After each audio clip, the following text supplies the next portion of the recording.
Good morning, everybody. Good afternoon. A little late, sorry about that. How we all doing? Thank you all for being here, stopping by. Let me launch our Final Fantasy, and let's get going. There we go.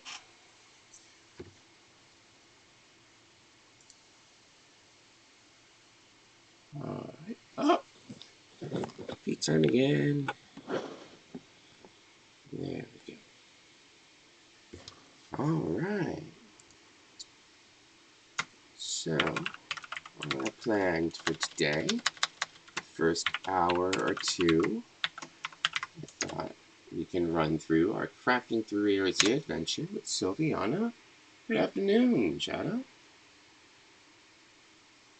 And what that means is like I mentioned a couple of days ago, we are going to take a look at crafting and gathering starting from a new character. So we can go through the new player experience. I can share some tips and tricks for you, things I picked up. And we can just go through the game at a nice chill speed, you know.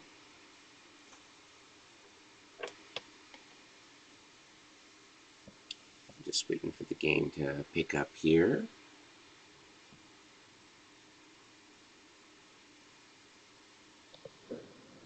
It's not that big. There we go. Up.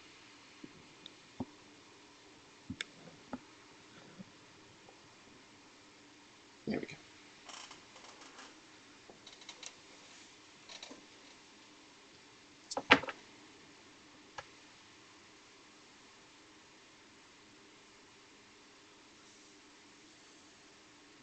Alright, looks like everything's thinking.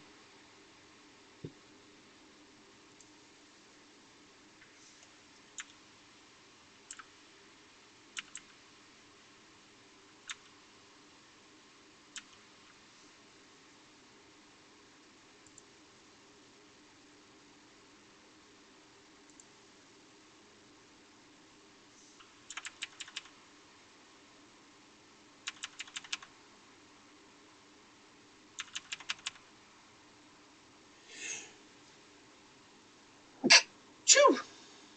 Excuse me. So, while we're thinking here, some new stuff got revealed. We have that new happiness set that looks very green coming out soon. Thank you. Thank you. It's very green, very pretty. FanFest is tomorrow. I'm sure everybody's super excited about that.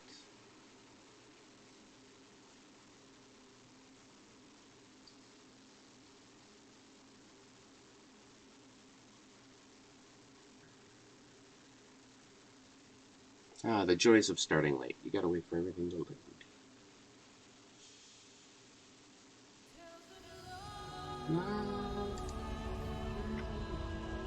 There we go. All right.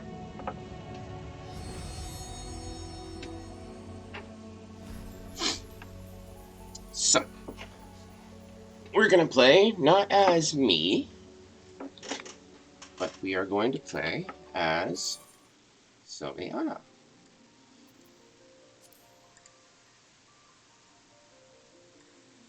So, this is going to be kind of like a let's play, kind of like a tutorial, but also kind of like a just a chill vibing thing. I will be skipping most storyline beats. That's there's a whole bunch of great resources and great players who play for the story, and they are wonderful, wonderful content creators and humans. Feel free to follow them on YouTube, on Twitch, and so on. That's not, there we go. That's not going to be today's focus, really. Today's focus is going to be on the crafting gathering side. Well, that's our main focus, obviously, but I digress. So, as you can see, we're starting in Limsa Luminsa because I started as a Marauder.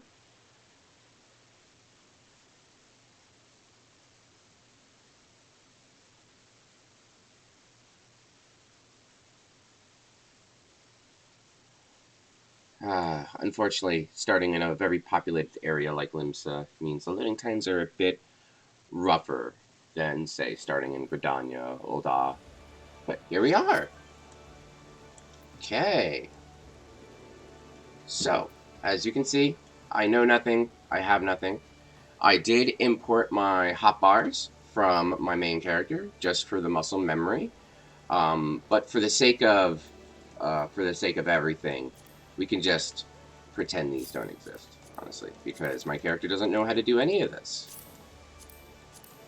We are going to keep our limit break button, so we'll keep that there. All right. So let's see here. All of this stuff we don't really need, so we're going to remove that as well. Just do a little bit of cleanup here. We don't have access to a chocobo this early in the game. You don't get chocobo access until, I believe, level 15. So that's something to keep in mind. You gotta hoof it, or you gotta teleport everywhere. It's just how it works. We don't have the ability to dig for stuff. We can keep the countdown stuff. Well, that's always a good thing to get into the habit too. And there we are. Now, just so you can see where we're starting, I'm a level 5 Marauder. I don't have anything unlocked here, so I'm missing those 2 Beast Tribe tabs and all that other fun stuff. And I don't have any Disciples unlocked. Alright, so this is going to be a new, fresh adventure, so you can kind of come with me on this journey of what it takes to become, as good as a crafter or gatherer as you want to be. Usually the first thing you always want to do is your main scenario quests. Oh, can't open the map at this time. I wonder why. Those are going to be the scenario quests with the meteor, in reference to, the one that fell on top of the battle at Cartonau that ended Final Fantasy 1.0 and brought us this lovely iteration. But it looks like we want to do the Way of the Marauder.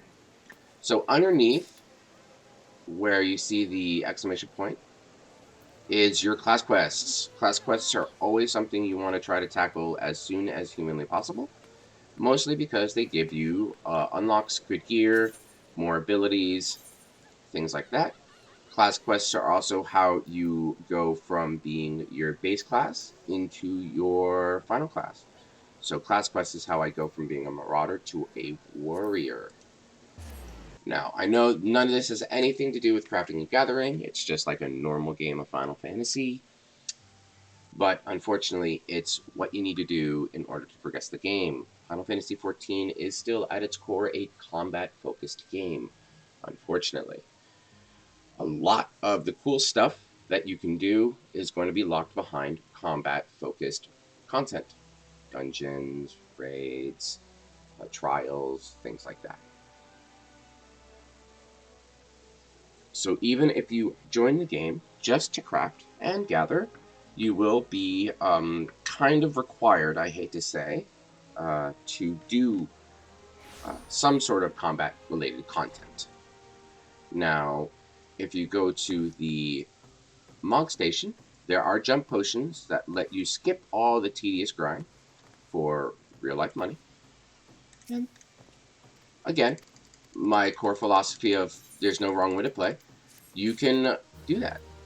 There we go. And we get our hunting log. That's just some supplementary experience. And then axe and stone. Well, we'll just go quickly past that. Okay. So what do we have to do for that? We have to speak with Brunbar.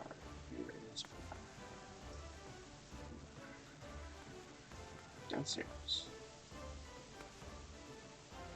If I believe the story, Brunbar is a conjurer and the sister to the Axe Master. It's been a hot while since I've done these quests, so I could be wrong. Also, always make sure you upgrade your gear whenever you can. Got 5 mammoth steaks. Those are good. When leveling up your crafters and gatherers, or any class really, always make sure you're eating something that has an experience bonus. Most, if not all, food gives you a experience bonus of 3%.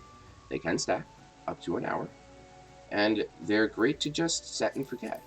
So for our first hour here, we'll just eat this, and we'll eat another one. The steak looks delicious. Bit hefty for a lunch, but here we go. No, that's right. Barbar isn't the conjurer. It's this dude. What's the name of the conjurer?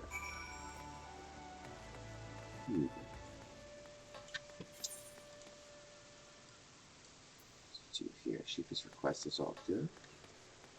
And then once is there. Eloise is there. Where am I going? Oh, I have to split split rocks with my axes, not split axes with my rocks. Could you imagine that? Splitting axes with rocks.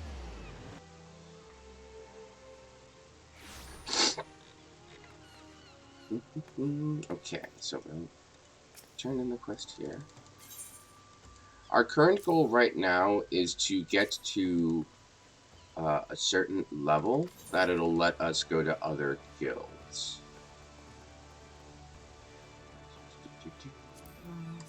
Take those. Yay, leveled up. Because you can see here that I have, so you want to be a culinarian, so you want to be an armorer, but I can't tackle these unless the guildmaster of my current guild says I'm good enough. And I believe it is level 10 or 15 that he gives me permission to go to other guilds. It's just to make sure you're good enough at your current job before you go off doing other things. So, we will put these here. As you can see, my inventory is already kind of shaping up to how you normally would see it with my main class. Muscle memory. Plain and simple. There's no right or wrong way to do your inventory. As long as you know where everything is and you're comfortable with how you sorted it, no right and wrong way. Alright. I need to go, while I'm here, to the Dutiful Sisters. I believe you get there through the Fisherman's Guild? Yep, here we go. Forgive me if I seem a little lost. I'm normally from Gridania. That's my favorite city-state. And that's where the White Mages start as Conjurers, which is when I first joined. So Limsa, Limitsa, and Ul'dah are a little unknown to me. I can vaguely remember where things are, but I just don't spend enough time there because Gridania is my favorite place to be whenever I need to stop by a steady state. They're all functionally the same. It's just the aesthetics that's really the difference. So if you like the ocean, if you like more of a piratey feel, as you can see here, stick by Limsa and Limitsa, absolutely. It's very pretty, but I prefer the greens of Gridania. Yeah, personal choice, that's all. Talk to this guy. Okay.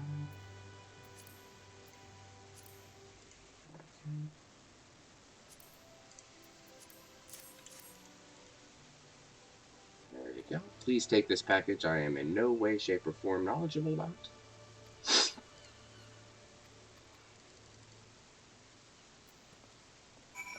Thank you, thank you. And again, normally this is where you would go to become a rogue, but he won't let us.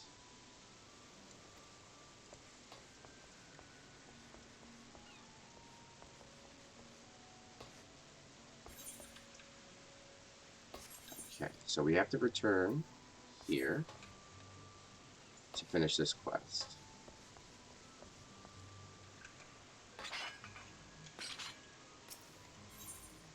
Okay. Plaza. Yeah, he's right over there.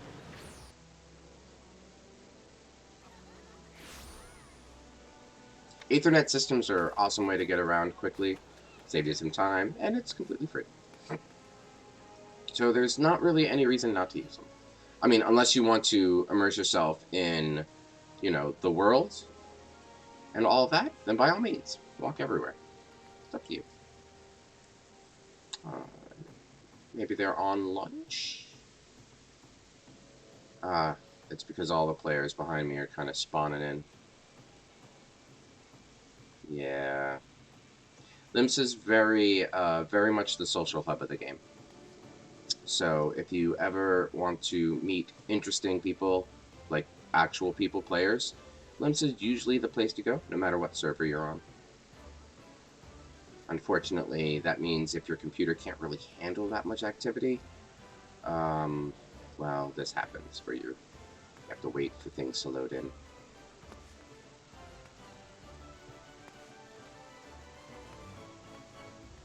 Oh, I learned Berserk. We're gonna put that here. That's my damage button.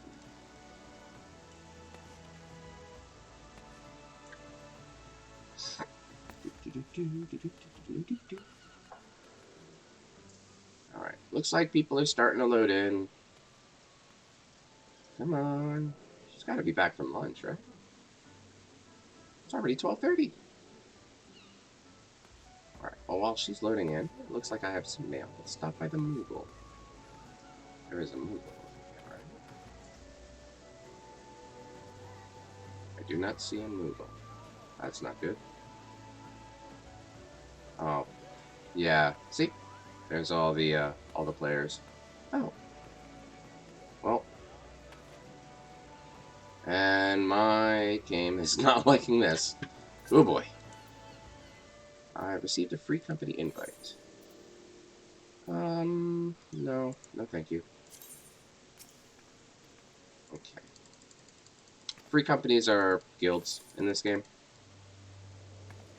You can accept or decline them as you wish. Can I just complete that? Thank you.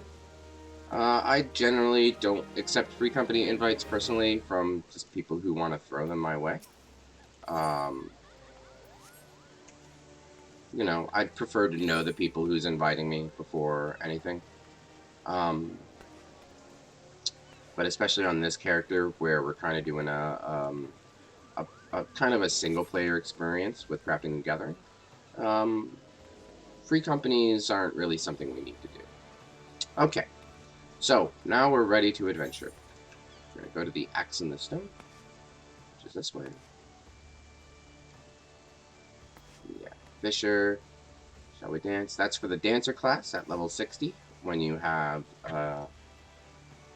the Shadowbringer expansion. Sage's Path is from Endwalker. That's the Sage, another healer. But right now we're focused on trying to get these Gatherers and Crafters.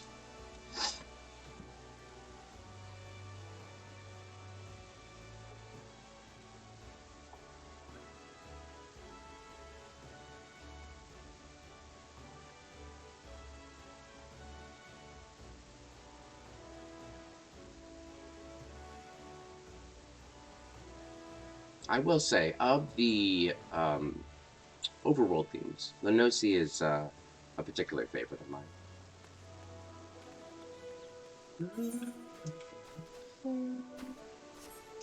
It's just so regal, honestly. Ooh. So, that little symbol above the rat just means it's part of your hunting log. There's never not a reason to do it. It's a system they kind of abandoned, especially when they started bringing out other classes and roles with the expansions. I'm hoping they do something with it soon. Maybe in 7.0 they revamp it. Who knows? But for now, it's just free experience. So, Field 3. There we go. Hunting log done. And I got some bonus experience. All for smacking 3 squirrels. Or rats, it looks like. So now we'll just do the same with some rats. Okay, looks like I have to unalive 3 of those. Don't have a a ranged weapon, so gotta go in there the hard way and just smack in the face. There we go. Any other ladybugs or anything? So I'm hiding down.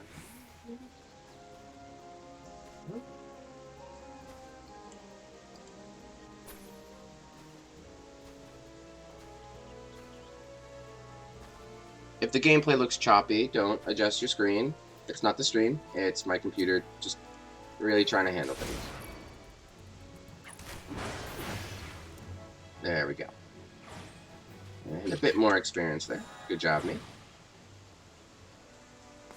Okay, and let's keep going. So, even though we have a quest here onto Summerford that has the meteor symbol, which means it's storyline related, this quest here has a plus sign, which means it usually unlocks additional stuff. That could be anything. It can unlock a new currency, different dungeons, more abilities for what character you're playing, even new classes to play as, depending on if you have certain expansions. So it's always a decent idea to look at the plus signs, just to see what rewards they might give and whether or not that's something you're interested in. Boop. Boop.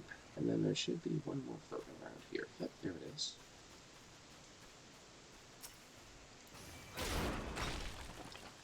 But in terms of these, you generally want to do whatever your next class quest is. There will be class quests for crafters and gatherers as well. You know, not only are they great storyline beats, so you can kind of interact more with the... Ooh, cool. Got some high-quality honey that I can sell later. Not only are they interactive story beats with non-voiced cutscenes that help you interact with other members of your particular class guild, but again, they unlock new abilities, new in-game functions and stuff like that. So it's always a good idea to just, you know, see how far you want to take it. Sometimes you do have to go on a chain where starting one quest doesn't immediately give you rewards. You'd have to go down the list. But usually for quests like those, it's kind of universally agreed it's worth it. You know, it's kind of...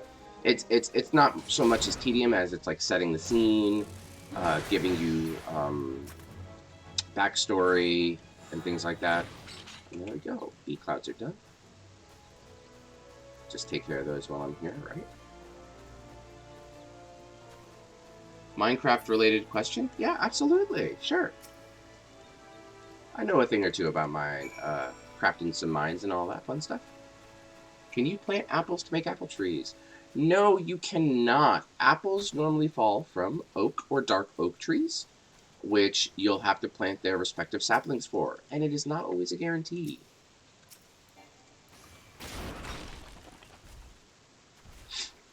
Now, apples can be used for a couple of really good things. You can make golden apples, some of the best crafted healing items in Minecraft, as far as I remember.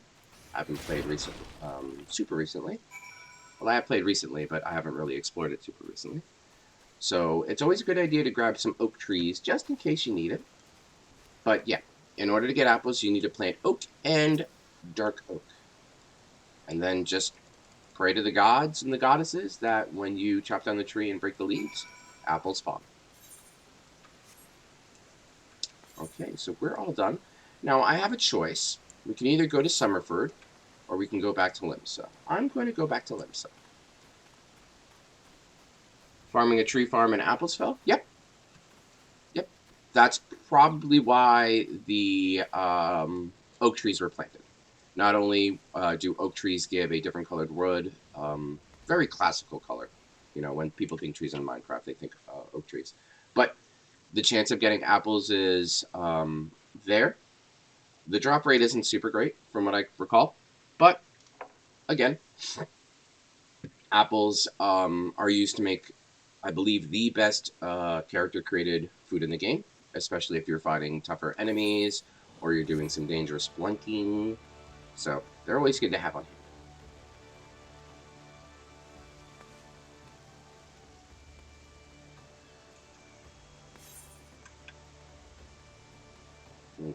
So now we have to get back to the Marauders Guild.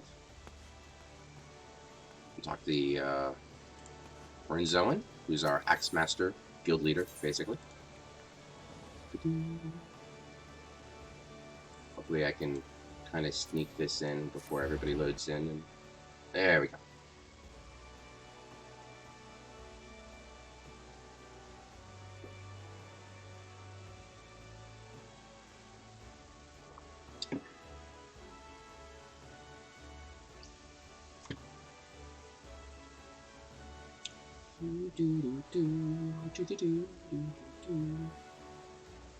Ooh, prick in the neck.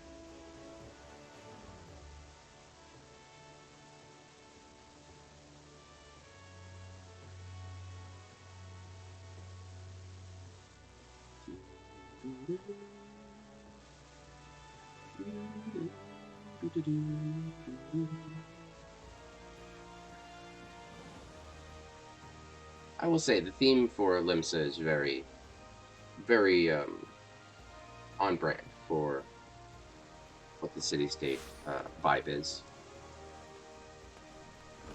They all are, but I think Limsa is really memorable.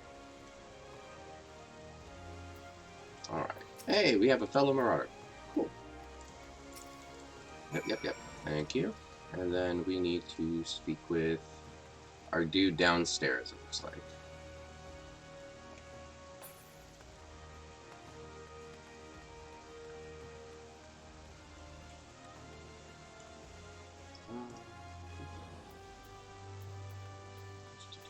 Just thinking about cleaning up some of my inventory spaces. I want to keep these here, just in case. We don't really need the emotes. I am not married on this account, so we can get rid of the Eternity Ring. Keep the achievements, keep the challenge log. Keep the shared fates, and I don't think I'm getting a house anytime soon. And then for our classes, we'll keep Warrior. For a healer, actually, for this account, if we need a healer, we'll go Scholar, because that's right here, so it's easy to do. And then I don't think we need to do a damage dealing class just yet, so we'll get rid of all of these. Here we go. Scholar and Summoner start off as an Arcanist. It is the only class in the game that has 2 branching paths, which was pretty cool, but they only did it once, sadly. So here we have our suite of our tank, which is what I am, a healer, and then a damage dealer. So if I ever need to do certain content later on this account, you know, farm for tomes or whatnot, I'll have an option there. And we're just going to sort everything here. So those are our crafting and our gathering. Okay, look at that. Nice and clean UI. Clean UI is a happy UI. Okay, where we go? Okay. Ah, here it is. Sulkwib is the sister. There you go. She's pretty no-nonsense. Most Roganan females are. They're awesome. Yep. Thank you. It's just teaching you how to interact with the world. So it looks like we need to go here to Marabi Bay.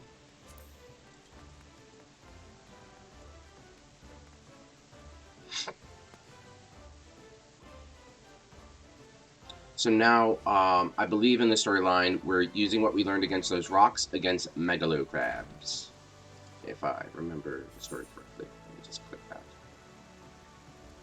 If you ever need a refresh of what the story does or is, you can just usually find your notes here.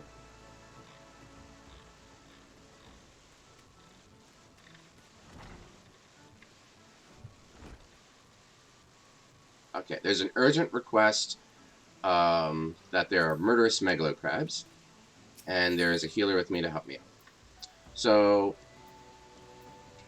in story-wise, pretty simple stuff. Usually you start... Okay, so we want to go to the Tempest Gate. Right there. I usually start pretty unassuming, and then, you know, you start doing more cool things, and then they call you Godslayer and things like that. You know, the huge. But in terms of mechanics wise, this is also going to teach you as a marauder, a tank class. Um, you're really good at taking a hit, but you're going to need a healer behind you to help you out. And it also teaches you to take the hits so your squishy healer friend doesn't. Because they can take hits, but not as many as you, and they generally don't like taking hits. There we go. Dubsos. Oh, I thought that's a dub space. Or what have you. I thought it was a nice pun on dubstep.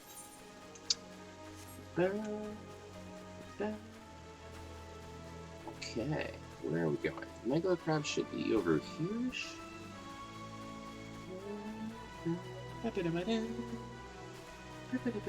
Ooh, we have to murder some Aurelias as well. Let's take care of the Megalo Crabs first, and then we can grab the floating land squids. Hello? Anybody home? Okay.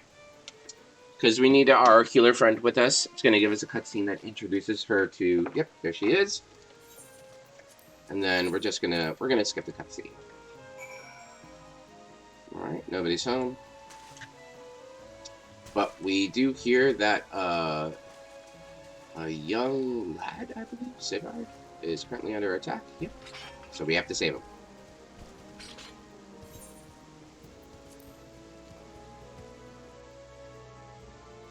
This is an instance duty, so to make sure you don't just walk in there, look at them funny, and they die, they scale your level down. And it usually involves some sort of cutscene before and after the fight, setting up story beats. From what I recall, basically this guy wants to take out some crabs because they took out his father. I don't know if his mother was taken out too, but I do know it was his father. And so we have to go on a marauder-induced feel-good quest with the lad to let him know that revenge isn't always the best thing. So.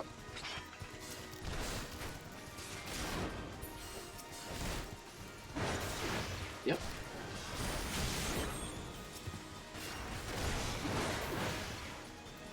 So what that tells you is that healers have a range.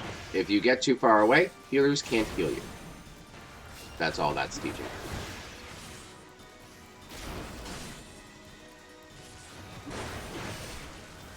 It says here there's more enemies. Oh, hi there. Okay, so normally you could just forget this and focus on the big bad, but seeing as they're attacking our healer, we generally want to switch focus to keep the healer alive.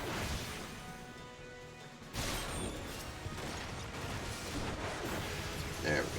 Also, we get experience, so we leveled up. Good job, us.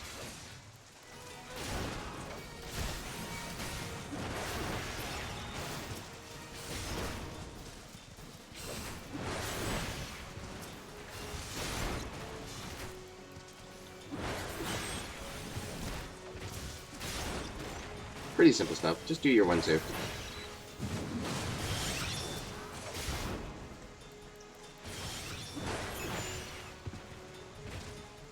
Okay. Where did our healer friend go? Oh. Man, she's feisty.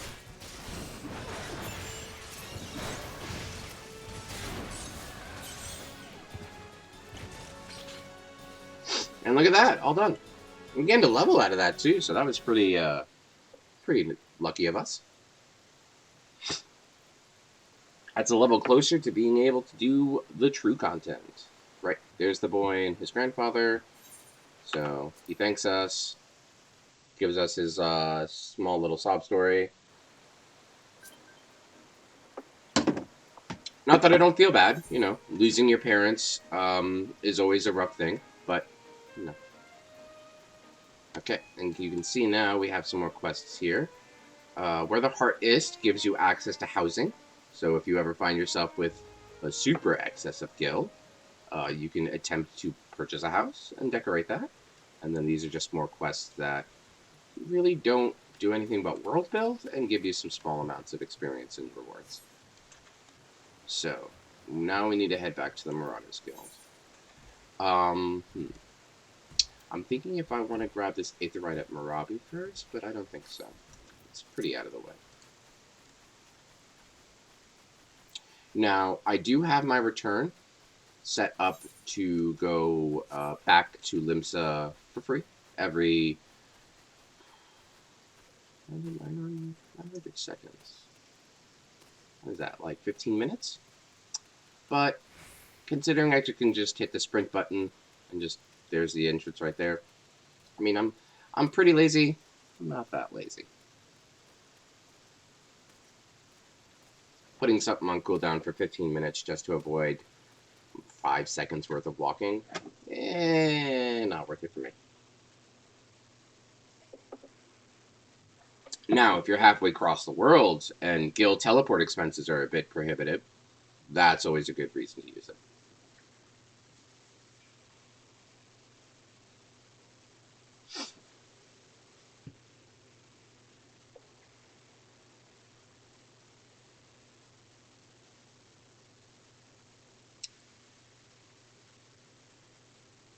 So, Shadow, what are you doing in Minecraft, if you don't mind me asking? Other than farming a tree farm. At least I'm assuming you're playing Minecraft.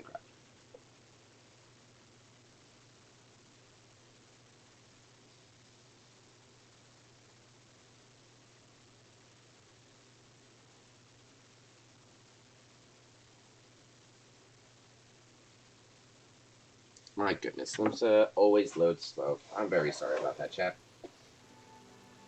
And as I say that, it loads as if to spite me.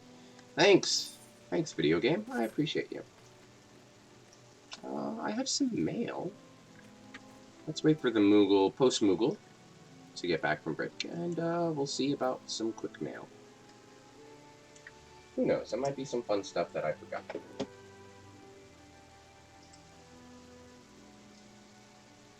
Finishing up making the floating farm. Heck yeah! Heck yeah, heck yeah.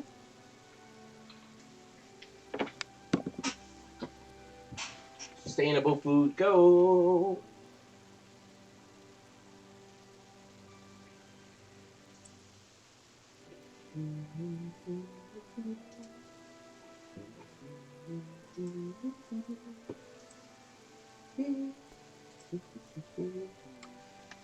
If this Moogle could come back from break, or maybe he's hiding from the rain.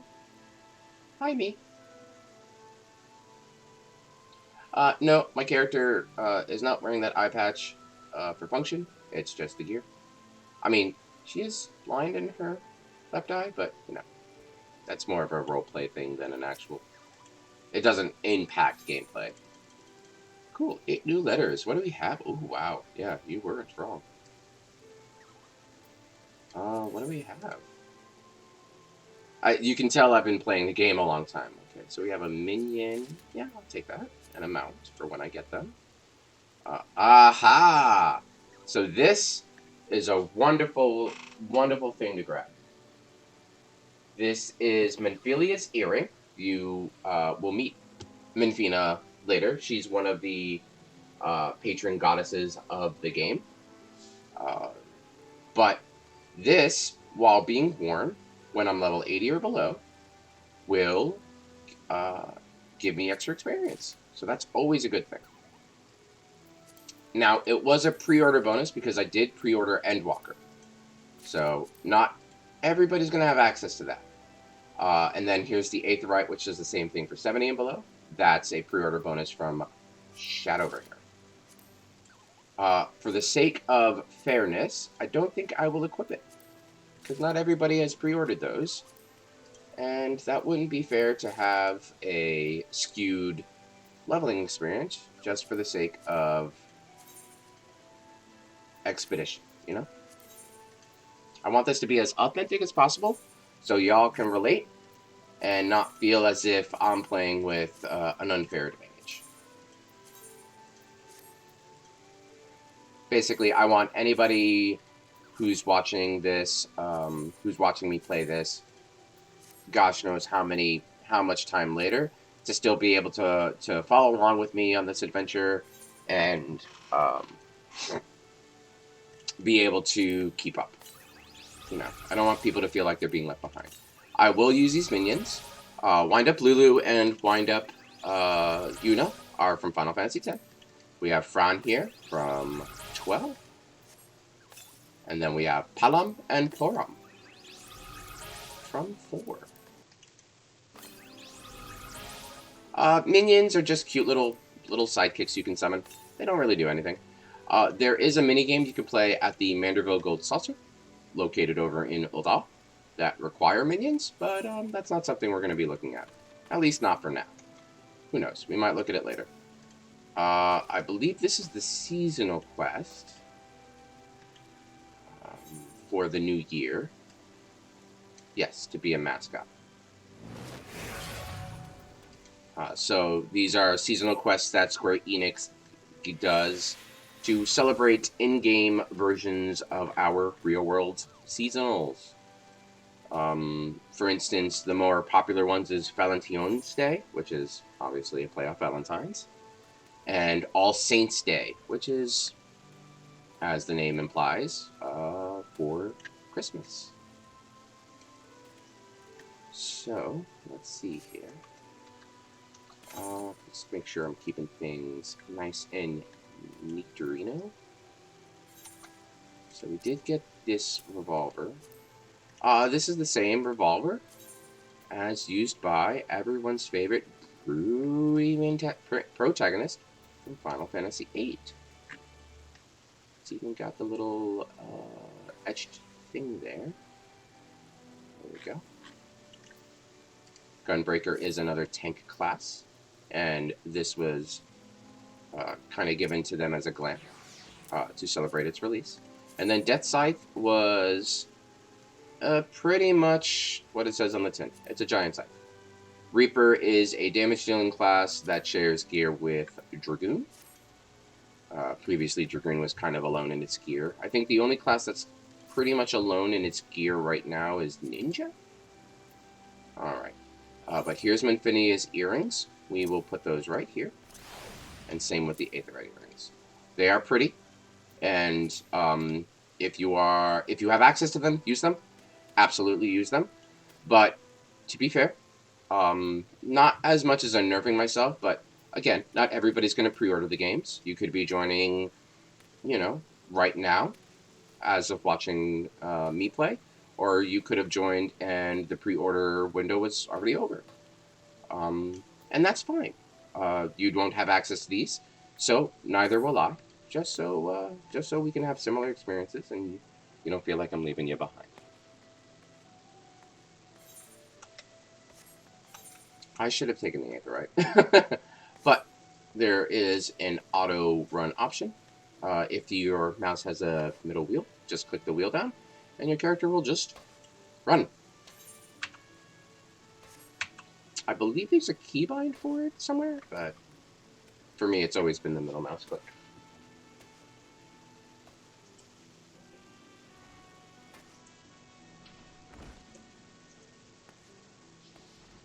Okay. Pass through there. Limsa at night is a very pretty scene with all the lights and everything. You can't really see it from here because we're kind of like out of the way. But looking at it from La Noci, very pretty.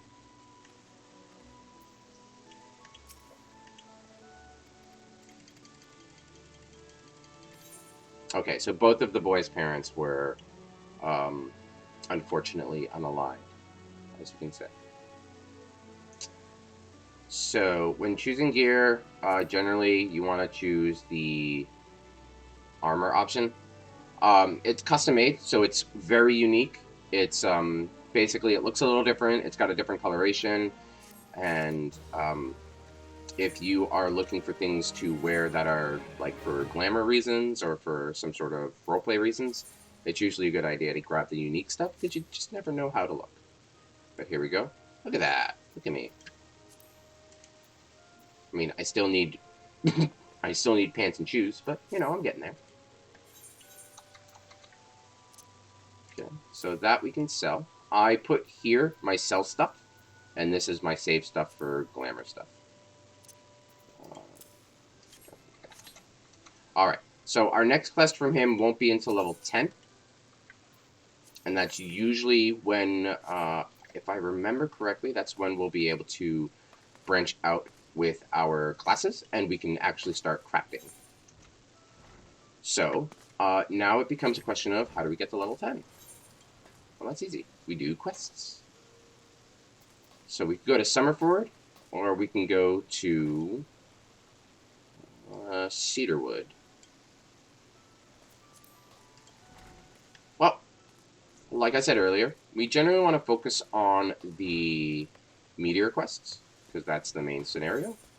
So let's go to Summerford, and we're actually going to take a small detour to the Aft Castle, where the Culinarians like to play, because there's an Aether right here to help us on our journey.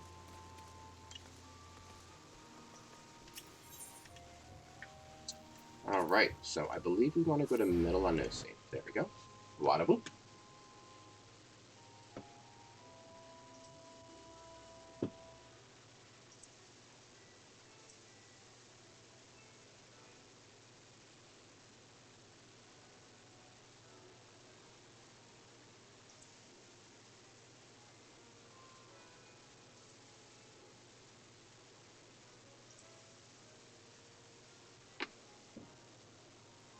Ah, my feet!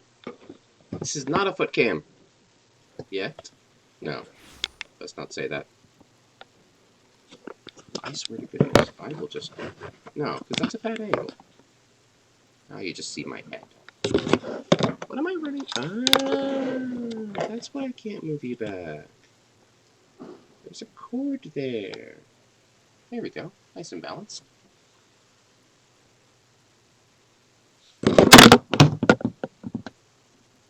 I'm a professional. Oh, goodness. Inception. And yeah, you can see I am live. I am a human. Hi. Beep boop. I'm not a robot, but I play one in the movies.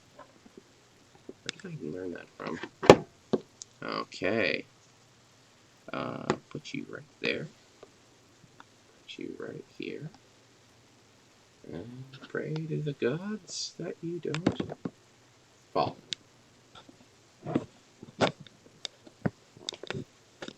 You know what? If it ain't broke, don't fix it. There we go. Look at that. You don't want to see what my camera looks like. Alright, looks like Theodore is waiting for a... What that means is they're in line for a dungeon, and they're just waiting for a cube. It's a little, like, wrench with a cogwheel, I guess. But we'll let him be.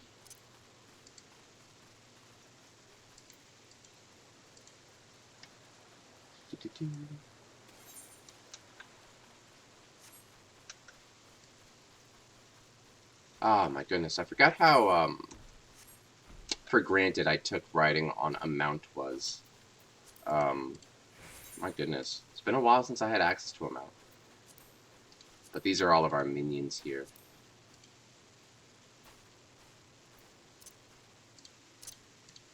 Just gonna get rid of all the green buttons here so it stops yelling at me that they're available.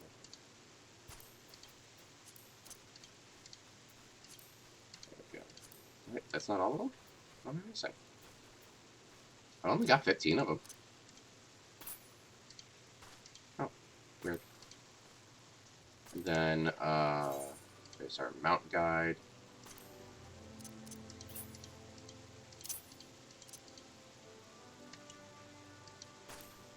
Alright, welcome to Summerford Farms. So, always a good thing, first thing you do, no matter what your goal is or what you're planning to do, get yourself attuned to the Aether Ride. Makes running around so much easier.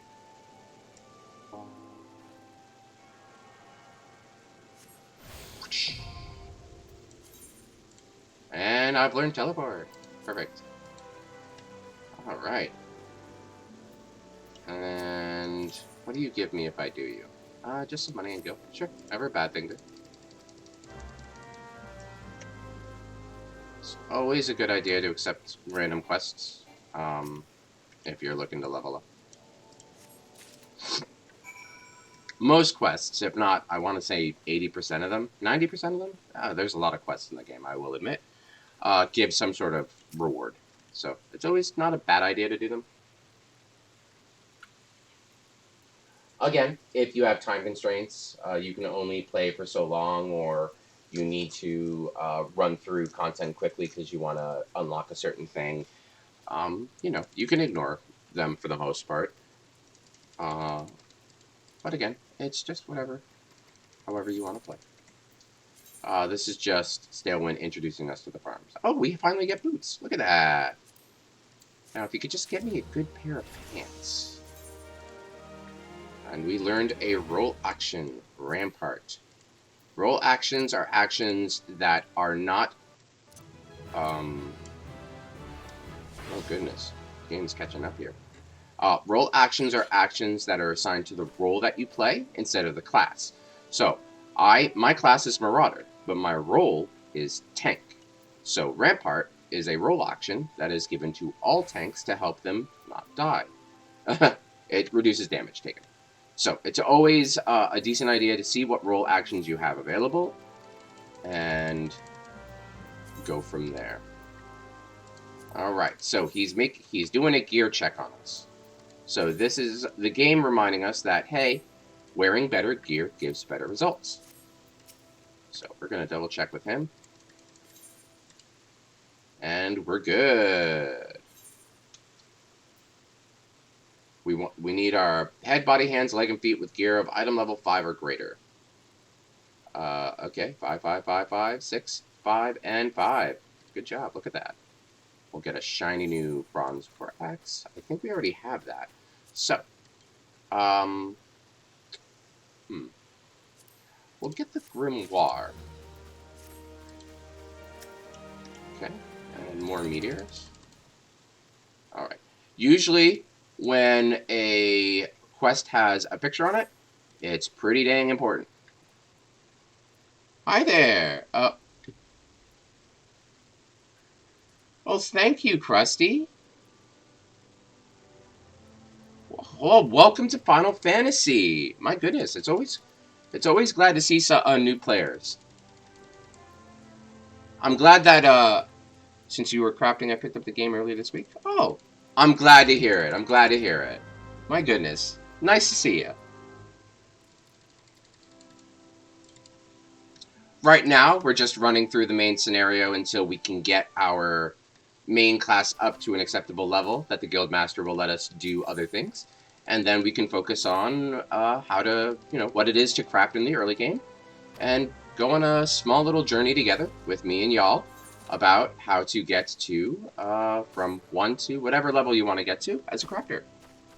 46? Yeah, wow. Oh my goodness, I hope you're taking breaks. My goodness. Don't burn out. By all means, this is a fun game that I personally could play for hours on end. But please, by all means, pace yourself. But the fact that you got to 46 in a couple of days is stupendous. I'm glad you're loving it enough that you're sticking with it.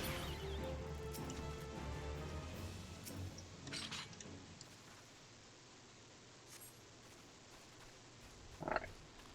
So it's always good to just look around, see what you want to see what you're doing. The game is very open world, so if you've got a couple of quests going, oops, well, I'm sorry, Mandragora.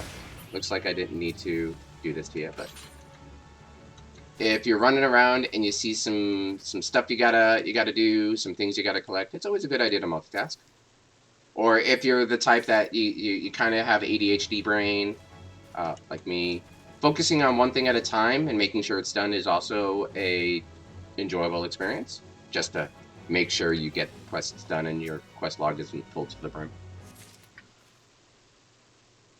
Only the weekends? Work's too busy? Yep. I can definitely understand that feel, especially with the new year and all that. But absolutely, if all you can do is play on the weekends, that's perfectly fine. The game I am very happy to say is not going anywhere, so play at your own pace. you know, there's, as I'm always going to say when I stream and I give advice, there's never a wrong way to play this game, which is what makes it so awesome. Made my big guy, Pugless Monk, look like the villain Ganondorf, since Smash Ganondorf just punches. Heck yeah! Oh, I love the roleplay with that. Yes, absolutely. But unlike Smash Ganondorf, you don't turn into a giant board, so there is that problem. But oh man, I'm glad to see you're into it so much that you're doing that. That's great. Okay, we're just picking up some debris here. Nothing world-saving in the grand scheme of things, but again, we're just trying to hit magical number 10.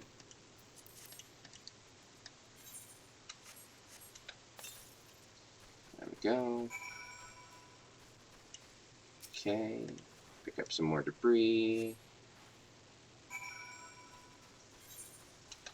And that's 2 quests done. Seasong Grotto, let's get that out of the way while we're out here, instead of just going back and forth.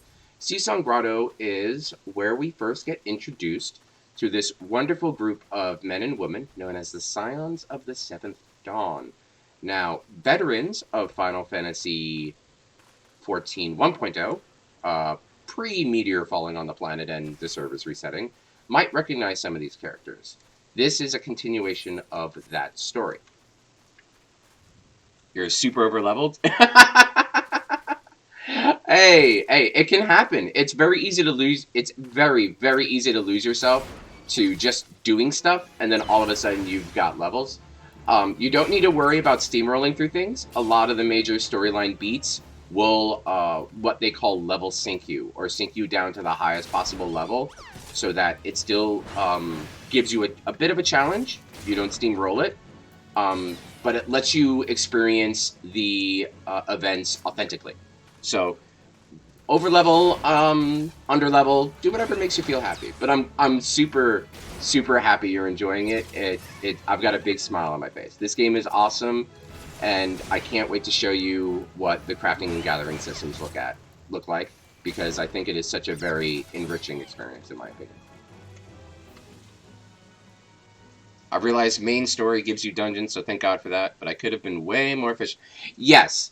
That's why I do recommend that whenever you're looking at your quest log, you're always focusing on the moon with the exclamation point, the meteor, because that's your main story, and it unlocks a whole bunch of content in the game.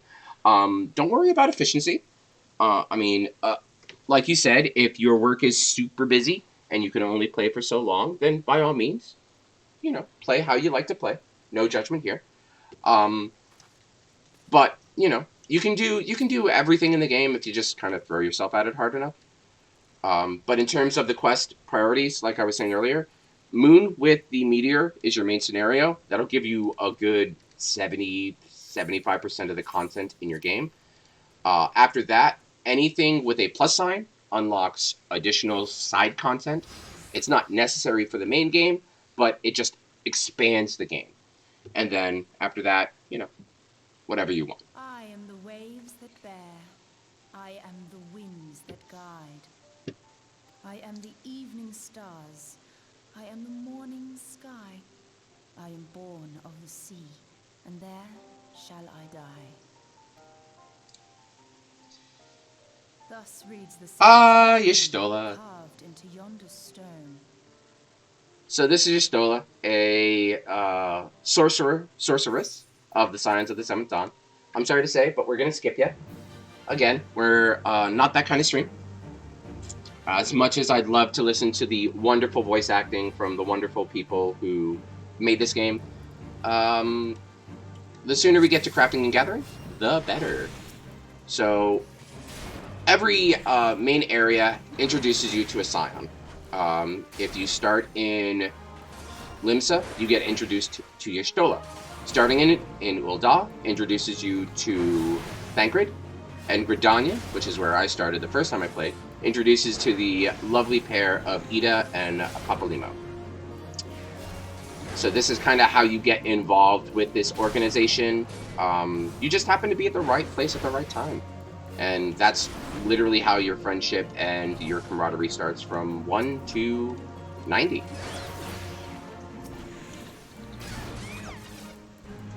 Used a friend code for my buddy so he gets benefits now. He gets to fly me around his...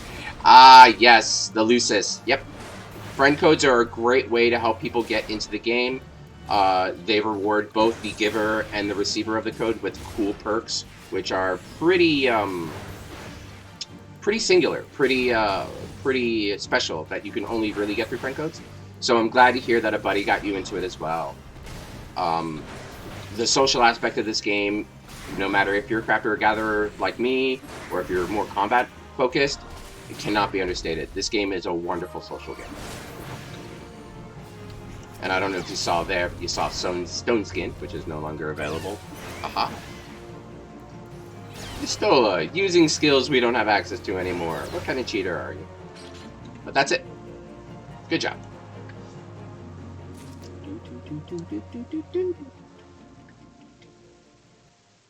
So that's our kind of introduction into Y'shtola. There's also cutscenes related to the first cutscene you see when you start the game against that shadowy figure, and things like that. So it's just more lore building, more exposition, more story building. Right now, you're not even acquaintances. You just happen to be a random adventurer that helped, that survived an onslaught from, at this time, a unknown foe. So as you go through the game, you slowly get more comfortable and friendly with the Scions, and, they kind of drag you here or there. But for now, we're just going to go back to Summerford, get our experience, and see if we can level up. I'm really excited for level 10. Like, the combat in this game is pretty well done. It takes the classic MMO formula of tank, damage dealer, and healer, and pretty much refines it. It's not perfect, obviously. A game with 20 some odd plus classes that you can use between combat and non-combat does suffer balance issues from time to time. We're looking at you, Warrior, and Red Mage, and Summoner, and Astrologian. Oof. But it's very much Square Enix taking the classic, I think the classic trio, and just really refining it and making it their own and making it very iconic.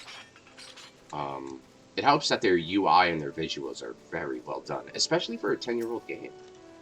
Like, this game has aged incredibly well.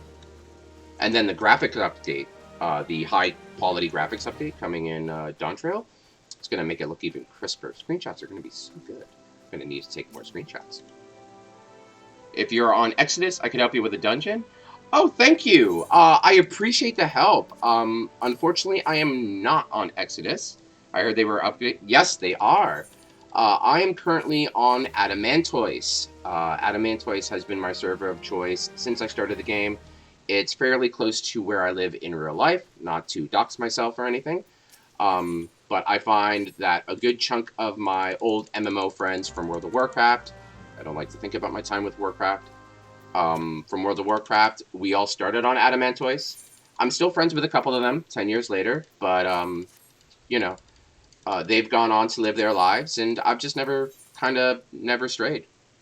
But I do appreciate the offer. Thank you. Thank you very much. I heard they were going to update the graphics. Yes, they're doing a giant graphics update, upgrading all of the faces and the armor so that when you zoom in, you're not seeing those horrible pixels. I talked to him a little too quickly. Gotta wait for the check mark to... There we go. Okay, so I am very close to level 9. That's good. Yeah, otherwise, like, if you zoom in here, it looks a little... Yeah. It could be a little better. And I'm playing on fairly decent settings, I like to say. My computer's a bit of a potato, but it's a pretty decently running potato. The only reason why I'm on Exodus is because my buddy's on here. He's from America, and I'm from Western Europe. The ping is perfectly fine. Hell yeah! Heck yeah! Playing with friends is awesome. If you can, play with friends. Absolutely. Good job. Yeah. And you're from Europe? Well, welcome from across the pond. Sorry about the horrible English, American accent, I should say. Okay, yeah. What do you think is in his mug? Wine. I have no idea why he had me guess, but here we go. Oh, they're slacking, so we have to get him back to work. I see. Yeah, they're landlocked pirates, so they're a bit homesick for the sea. As you can see, they're kind of just doing nothing instead of what they're supposed to be doing, which is help with the rebuilding efforts from the whole Dolomund crashing into the planet thing. At least from what I remember. Oh, it's no biggie. I've been comparable to Guild Wars 2. Missouri visitor friends. Heck yeah! Heck yeah! Well, glad to hear it. Happy to have you. Absolutely. I haven't been to Missouri. I've been around the States a bit, but I'm pretty singular and insular, I'll have to admit. Very much an introvert at my worst of times, but glad to hear it. Absolutely. Where is this person supposed to be? Are they outside? Hello? Hello? No? Yes? Observest? Are you over here? Is it you? No? I feel like I ran by them and I just didn't notice. Because it says it's down here.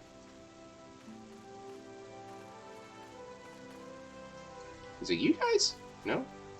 Is it you? No? Washed up, washed up, washed up. Oh, no, they're outside. Oh, so maybe I have to look outside? God, it must have been years since I've done this quest. And I can't seem to remember where I'm going. Oh my goodness, thank you for the follow. I appreciate that. Thank you so much. I stream every Monday, Wednesday, and Friday, 12 p.m. to 4 p.m. my time. If you look at my schedule, it will be translated to your time, so no worries about trying to figure out time zones. But thank you for the follow. Learn how the gathering crafting works. I will be here. I'm happy to hear it. I am very happy to hear it. I'm so excited to show you, well, show everybody really how awesome the gathering crafting in this game is. You know, I'm not one to look at it with pure rose glasses. It can be a bit tedium, and the RNG will make you want to throw your computer out a window. Skirmishing? Okay. Oh. Usually these kind of choices don't matter. But I'm happy to hear that you're going to be sticking around for the crafting and gathering. I am. Thank you so much.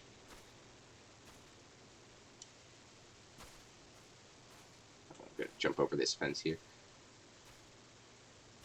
It's crazy. We have the jump height of like an Olympic sprinter, and yet we can only sprint for like 10, 20 seconds at most. Oh, goodness.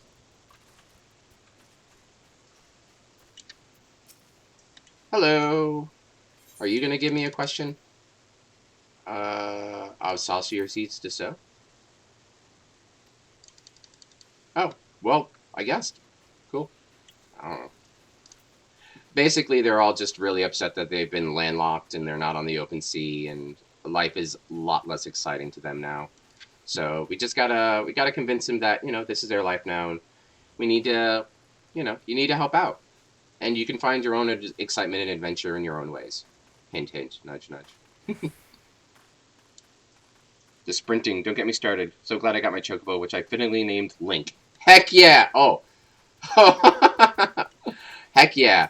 Yeah, no, I've been using mounts for so long that all this running around has really given me a new appreciation for them. By gods. Like, oh, by gods. I miss my chocobo. I named him Minwu after the White Mage from Final Fantasy II. And he is my bestest buddy. So, okay. So we do have to take care of some hook hatchlings here while we're out here. If you're the type that can multitask well, accepting multiple quests, or as many quests as you can see in a particular area, is going to be a good idea, because while you're in an area doing one quest, you could find the quest objective for another one. So it's a great way to kind of just speed up your questing, and it lets you be a bit more efficient, especially if time efficiency is something you really care about. And it prevents a lot of back and forth, back and forth, back and forth, which can be very time consuming.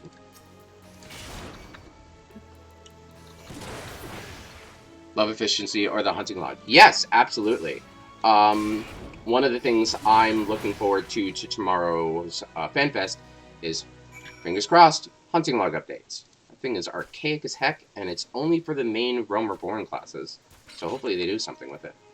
That's not to say it's a bad system, but it could be better, you know? It kind of fell through the cracks with everything else that they're working on, which is understandable, but, you know.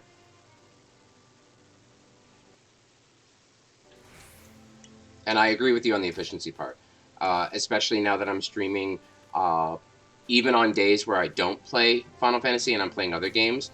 I like to use my time as efficiently as possible, not because I feel rushed or stressed or anything, but I get bored easy.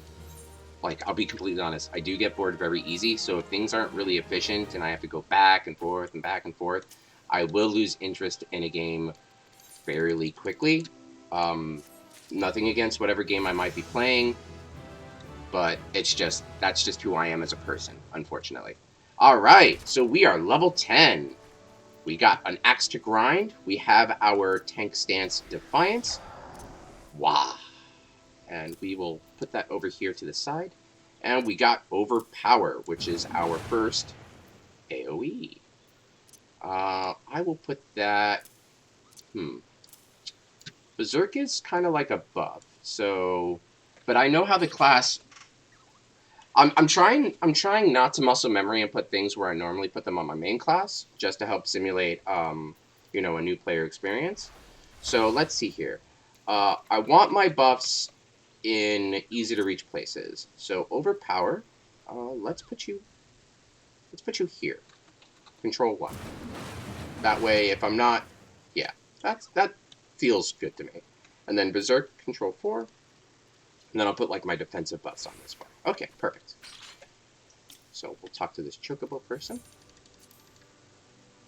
All right. Porter is a poor man's Chocobo.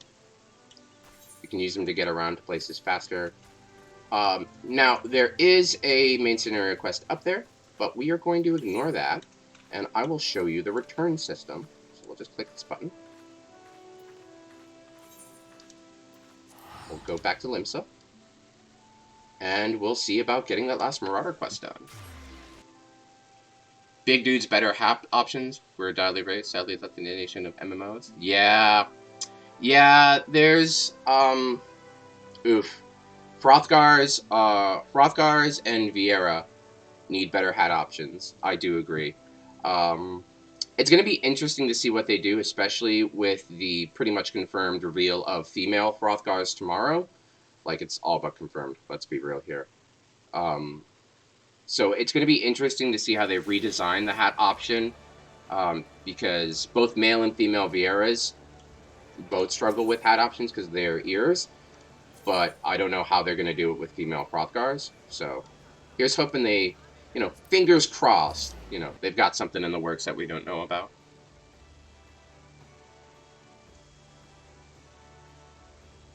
Unless you're, are you a Hrothgar? I don't think you said. You're just a big dude, right?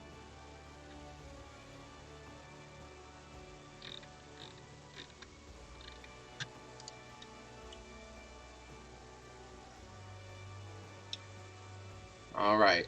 It is coming up on 1:30 p.m. I have been streaming for quite a while, so this is your big stocky guys. Okay, those are more than likely the Rogadins. The Hulks. Yes, those are the Rogadins. My main character is actually a female Rogadin. I just love their animations, and things like that. I did start as a stereotypical cat girl. I was one of those. And then I went to the dragon girl. Then I went to the bunny girl. But now I like to think I calmed down, and I'm a nice, respectable female Roganin. Very elegant. Surprisingly elegant. So we're going to accept this quest. We're going to do this quest. We're going to see if this unlocks crafting. And then after that, I'm going to take a quick 5. And I do encourage all of you to do so as well. For hydration, for personal care, please get up and stretch. If you've got me on in the background, take a break from whatever you're doing. You know, you deserve it. You've adulted. You know, grab something to eat. Do something else for a little bit. You know, enjoy life. But first, we're going to finish this quest because if I don't, I'm going to forget it. Okay, so we do need to go to the Tempest Gate. Here we go. Boo! Ah! First time chatter. Tanyetta, why would you scare me like that?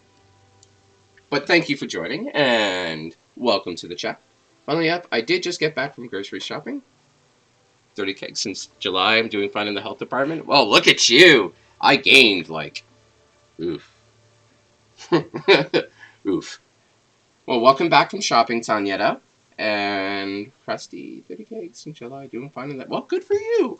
Well, still, I do encourage everybody on the break to at least grab a cup of their favorite drink. For me, it is a lovely cup of Earl Grey, which I don't have in front of me, I'm sorry to say, because I started a little late. My water's boiled, but I just never got it poured, so I'm definitely going to do that. It is 1:30 my time, so for those of you in my neck of the woods, it's probably lunchtime, so feel free to grab some food. But first, we're going to see if this gets us to crafting. I should have gotten the quarter. Okay, fool me once. I mean, we can take care of fool me once on the way up there. It is on the way there, right? Yeah. Where do I need to go? Wake of Destruction? Yeah, right here. What did I miss? Chamomile tea over here? Heck yeah! Fellow tea enjoyer. So, Tanyetta, what we are doing, this is a brand new character. We are going to go through the game as a fresh crafter and gatherer. I want to show everybody what the new player experience looks like, and just cool little tips and tricks I picked up over the decade or so I've been playing the game. Because anybody can log into a level 90 or level 80 and just do endgame crafts. But, you know, I want people to see why I love this system so much, and to do that, I believe you need to start from the beginning. Otherwise, I'm going to use terminology and say things that'll probably go over your head, so it's not going to really be something you understand. And I really would like my viewers to come together and understand why I love this system so much. So, oh, the Aurelas? My Hunlog? No! I'll get them on the way back. Oh, and I forgot to talk to... I was so busy talking. Multitasking, my weakness. We'll get them on the way back, I promise. I'm just so focused on getting... crafters unlocked. I'll be completely honest. I'm a little tunnel visioned. I'm so excited to see the system from a new face again. The dodos also? Oh, these dodos? Oh, hey, look at that! Oh, right, that's not my throw axe button. I'm used to that being my throw axe button. Let's move that over here. So it is not my throw axe button. We get all tanks get a ranged attack of sorts. Tomahawk, shield lob, things like that. But Marauders and Warriors don't get them till later.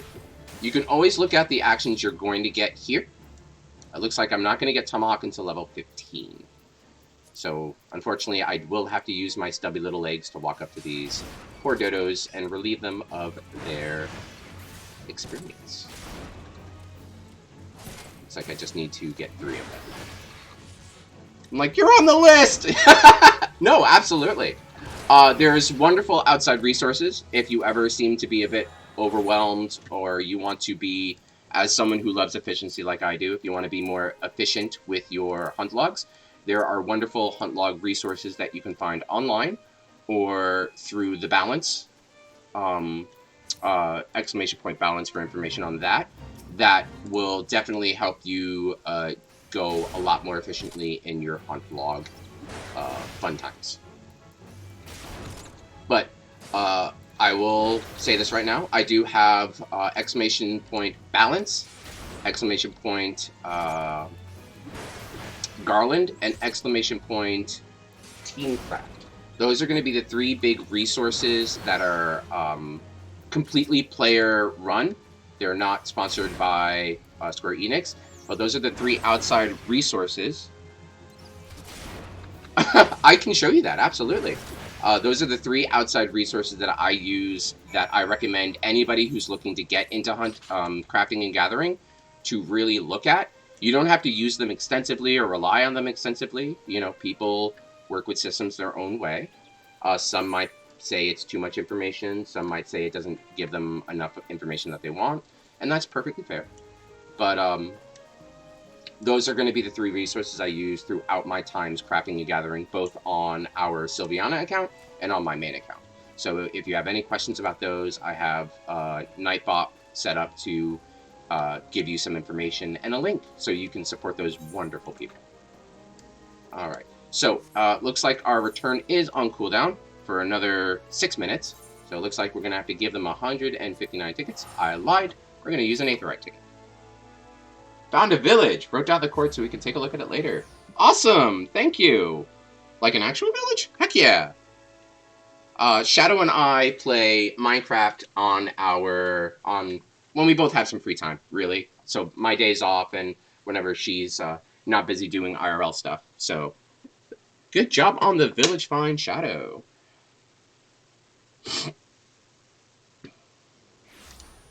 Okay.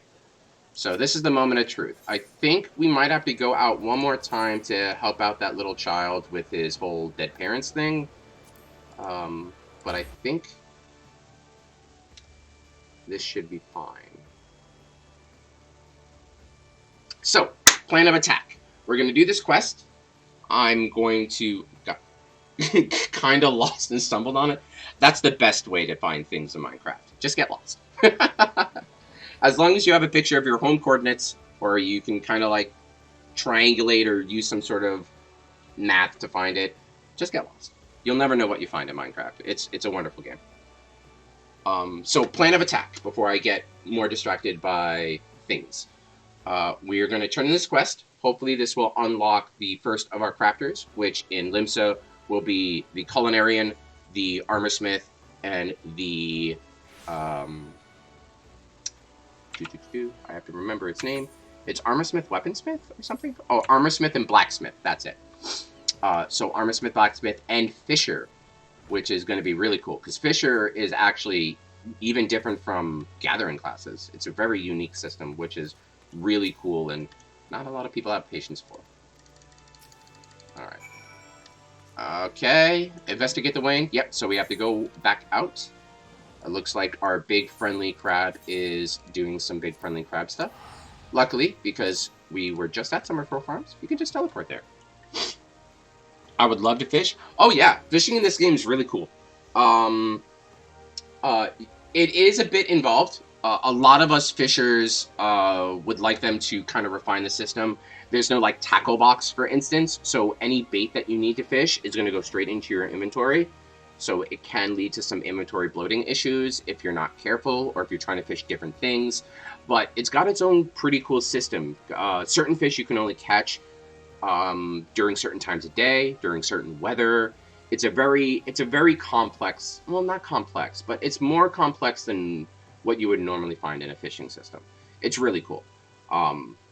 And they have their own dungeons where you can actually go out on cruises and fish during a cruise with other players in an instance, kind of like a dungeon, which is really unique. Gatherers have that too, but you don't get access to that until, like, my god, it's level 50 or something. And the fishing stuff, it's based out in Limsa Lominsa, so you can get it as early as the early game that I'm doing now, honestly. But I'm really excited to show you how that works and all the fun stuff that you can do with that. Because you can fish up some really cool things, really, like really. Let's see, where am I going? I think I'm going over here to Chiller's Rest. Yep. Favorite thing to do in MMOs? Oh, like RuneScape. Yeah. Kind of like RuneScape. I've played RuneScape for a little bit, so I can kind of understand where you're coming from. You're not fishing up lobsters, though. I can tell you that. I can tell you that much. We're going to get a lot more things than lobsters. When I unlock it, there is a fishing log. and it is quite a log. There is actually an in-game achievement for catching every fish in the game, and there are a lot of fish, especially if you're like me and you have 4 expansions worth of fish to catch. Because not only will I have to catch stuff from the base game here, A Realm Reborn, but I've got Heaven's Word, Stormblood, Shadowbringer, and Endwalker to fish through. You can fish on the moon. On the moon! Like, you just throw your rod out into the moon, and you're catching things. It's wild. This game's fun. This game's fun. Bought the game, thus I got a lot of work. Oh, pace yourself. Pace yourself. My recommendation, honestly, is play through as much as the game as you want. Don't buy any expansions. Seriously, treat it like another MMO. Don't automatically go in buying whatever the expansion is, because I want to make sure you enjoy the base game first. It sounds like you are, which I'm super, super happy for, but there might be certain aspects of the game, or life happens, you know, in real life extreme, lol, insert Reddit memes here. But real life can happen, and you might need to take a break from the game for a bit, and that's okay. So I would recommend you just start with the base game of Realm Reborn, get yourself to the end of the story, and then if you want more, grab Heaven's Word, and then you go through that to the end of that story, and then you go on, so on and so forth. That's my recommendation. Obviously, you do you. If you know you're going to stick with the game long enough, by all means, buy the X-Backs now. But there's no wrong way to play. So, let's see here. Where am I going now? Oh, I have to go back to the Monitors Guild. My teleport is not on cooldown, so we're going to have to give them another Aetherite ticket. Yes. I know I say this a lot, but I'll get back to Final Fantasy XIV eventually. Oh, yeah, absolutely, Tanya. Yeah. It's not going anywhere. It's not like Opera Omnia. Rest in peace, my queen. The mobile game, they announced a termination of services February. Oh, such a shame. It was a wonderful game.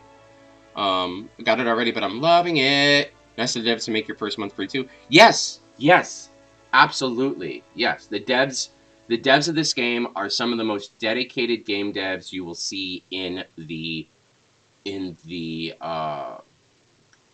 what's the word I'm looking for? In the environment? No, that's kind of close. But they are all hardworking men and women who love this game. Yoshi P, which is the lead developer, and that's his online name, is a wonderful, wonderful human being who is just full of so much love and passion, and it shows. So yeah, absolutely. If you're loving the game, stick with it. Absolutely. In the business, thank you. Oh my goodness, thank you. Words are hard. I've only been speaking English most of my adult life, but, you know, words are hard. So, we went out, we did some things. He sent us back out, we did some more things. If the MO sticks, this should be the end of the quest line. And then starting from here to whenever, we should be working on that crab problem with the little boy that we keep skipping over his cutscenes. Again, I'm skipping over cutscenes because I want to get straight to the crafting gathering content for everybody. But I do recommend you watch them. A lot of lovely work went into them, especially the main scenario cutscenes that are fully voice acted. Listen, by all means, listen to them. Wonderful, wonderful performers did wonderful work bringing these characters to life.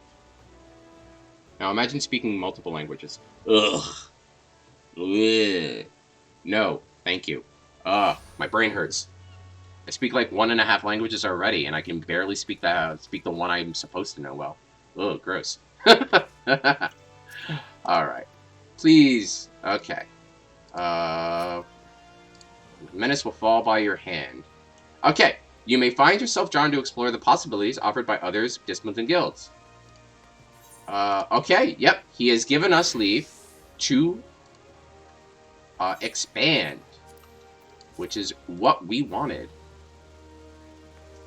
So it's going to tell us our quest is complete. Armory has been unlocked. The armory system is where we store all of our weapons and gear. And we now have the ability to undertake other classes. So now all those red spots on our map are now no longer red. So now we can actually start playing the we can start playing the game. What do we do after this? Oh goodness, that episode has to be years old by now. I am flattered, Miss Sakura, but I'm gonna have to decline. I'm flattered though. Thank you. So what I'm gonna do here is we're gonna take a small. Always grab the money. Oh, you're taking the trick item rewards. The trick item rewards? Excuse me? Oh, you mean, the gear? Yeah, that's true. You could see it that way. But what we're going to do is, I'm going to take a quick 5, stretch my legs, rest my voice, grab me some fresh Earl Grey tea, and when we get back, we can start our official adventure for about another hour or so of level 1 crafting and gathering. I'm super excited, and I hope you are too. I will be right back.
Okay.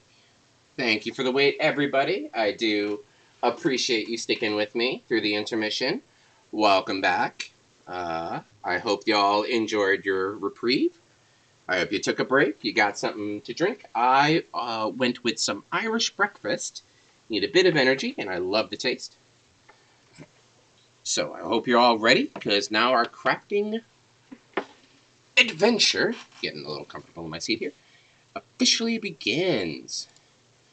So, let's go. Alrighty. I'm gonna try to curb my hoarding tendencies here.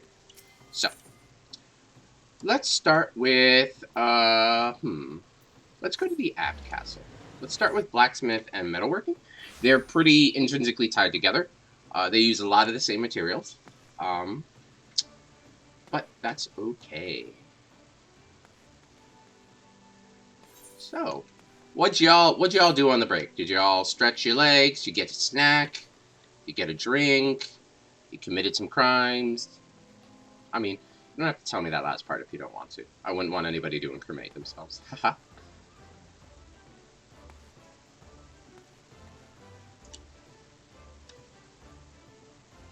Okay, we just have to wait for the guild leaders to load in. Limsa, as always, is a bit of a stretch on the resources.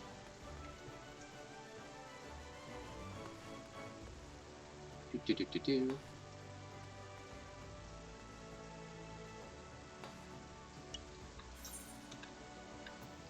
Okay, so gear set list.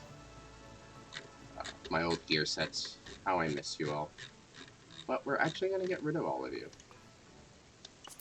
This is a new character, so we're going to delete all of this while we wait for the guild leaders to load in. Now, when you start a new character, normally this kind of information does not, in fact, travel over. What you can do is, especially if you're playing on PC, in order to help you with your muscle memory and such, you can actually take the files of your hotbar information from your main class. After you've created your new character, you can import it into your new character's file, and that's how you get all this stuff. So the stuff I'm deleting it's not that it's added by the change, it's just this is how my hotbar normally looks on my main account, mostly because I do a lot. I do a bit of everything on that account, honestly. I love the freedom to do whatever you feel like doing on any given day.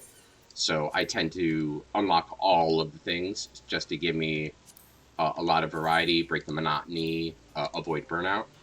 But with this character, we're pretty set on our path going forward. We have our main combat and damaging and healing classes set up all here in Limsa, and we are going to be focusing on the crafting and gathering. So we don't really need all these combat classes. We only ever need the 3 for content, for storyline stuff, and so we can get rid of this, get rid of some button bloat. That way, we're not overwhelmed, you're not overwhelmed, and I'm not hitting the wrong button because muscle memory kicked in. May or may not invest in a Steam Deck this year? Heck yeah! Steam Decks, I've heard nothing but good things about. They are a bit of an investment, but they are very great for playing Steam games on the run. Comparable to the Switch in terms of functionality and ease of use. So heck yeah, you go Steam Deck it up, hon. Okay, and then we are going to get rid of this last gear set. We're going to add our current gear set. It's going to save as Murata. And then if we just click and drag, bada boop. We want to do that so we can go back to our Marauder class, just in case we need to do combat stuff, continue with the main story and things like that. So, normally, this is Hananza. She is the guild master, but we don't talk to her first. She's not going to give us the time of day. We talk to the receptionists, Randwolf and Kolpotnako. So, this is the Blacksmith's Guild. He's going to give us a whole spiel about the blacksmith.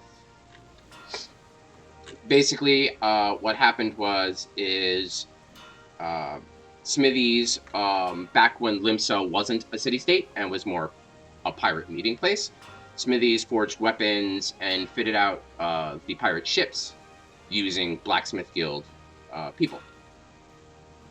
So when they learned that their main rivals, the Kobolds, which is a beast tribe you'll be introduced to, all the major city-states have a major antagonistic beast tribe. For Limsa, it's the Kobolds. Um, so when the Kobolds um, had knowledge of blacksmithing because they're very earth attuned, especially with ore and techniques, we kind of stole from them. Liberated is the term they'll use, but history is written by the victors, right? But we liberated their knowledge, and then the rival city-states, when Limsa was actually established as a city-state, Gridania and Ul'dah, started looking at our trades, because we were the only ones producing them at the time. So we established a guild to make sure nobody could poach our secrets. And here we go. And that's the guild. And then after he's done with that, we have to talk with Forge Master, which is this gentleman right here. He's a lazy dude. If you want and pay your respects to the man, he's the one over yonder making a face like he's carrying the weight of the world on his shoulders. Perfect. All right. I've got to remember this is what we're here for, so I'm going to slow down on the dialogue so we can get that experience, and you can see that the guilds have just as much lore behind them as the combat classes, which is, they didn't have to do that. It could have just been, here's your class, push buttons, go. But they put a lot of love into the world building, especially in the Crafter Gatherers, so I'm going to slow down a bit so we can, understand the lore, have a little chat about it, things like that. Hubbykins, and I googled it, about $400 isn't bad. Yogurt, blueberry, apple, nuts, check. Heck yeah! Checks? Heck yeah! Look at you guys. $400 isn't bad for a Steam Deck, I hear.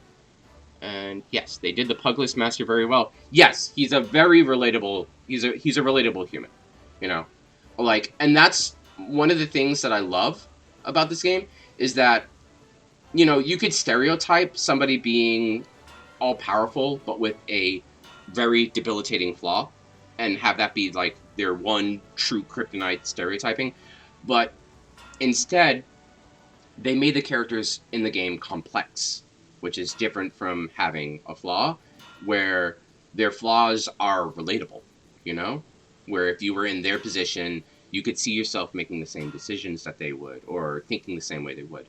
And again, they didn't have to.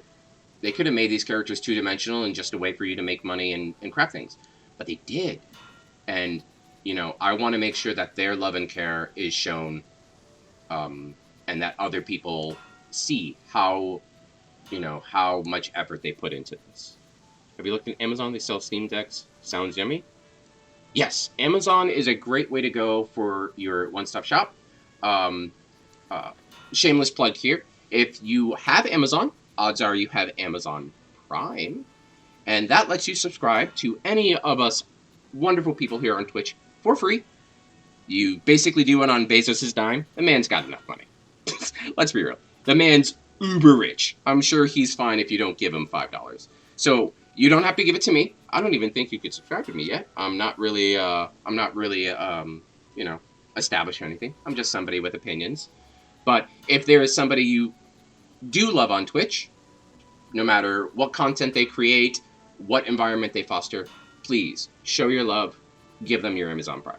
They deserve it, and you get awesome perks and rewards for it. So shameless plug over. Poor Master Hamon Holyfist is old. Well, he's also a bit of a pervert.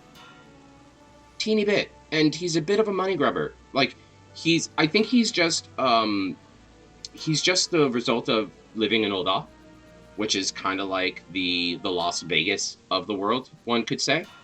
But, yeah, unfortunately, he's also, his story, not to get into spoilers or anything, but his story is about the aging and passing on to the next generation. And it's very, very well done. Very well done storytelling. Because at first, that's how you see him, as a money grubbing pervert. Because that's the comments he makes, that's his dialogue.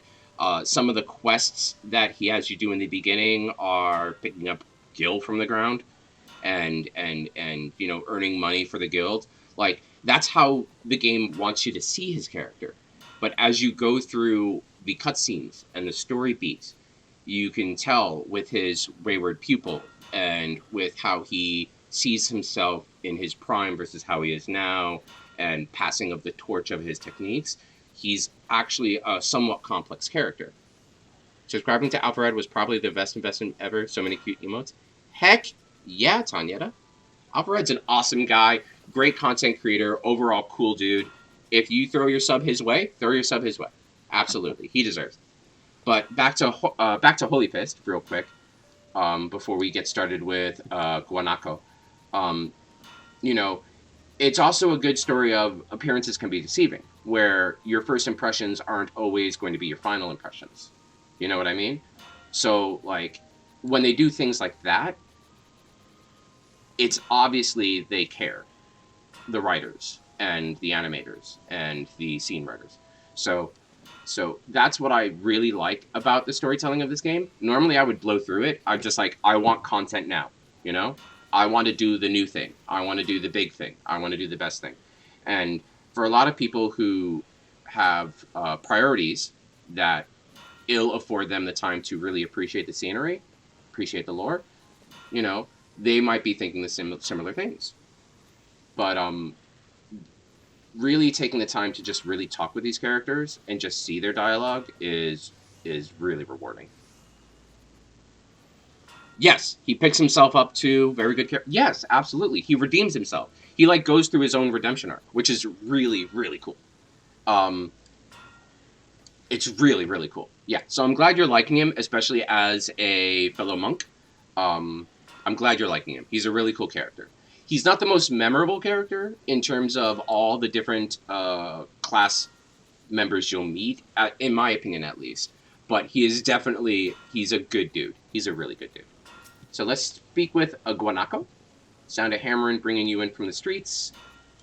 This is the Armorers Guild representative. You can tell with the giant helm.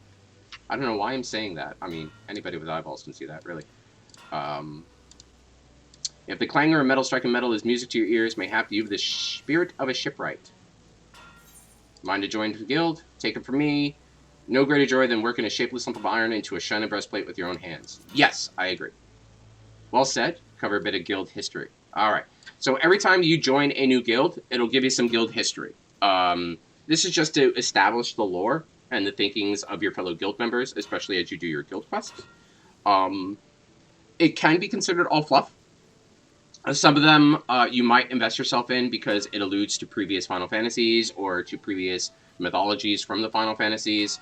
The Thaumaturgus Guild, for instance, one of my favorite guilds story-wise because it covers on this game's version of Final Fantasy XI's infamous Black Mage, Shen Todo, called Sha Todo. They're not the same people, trust me. They go to great pains to really divide that.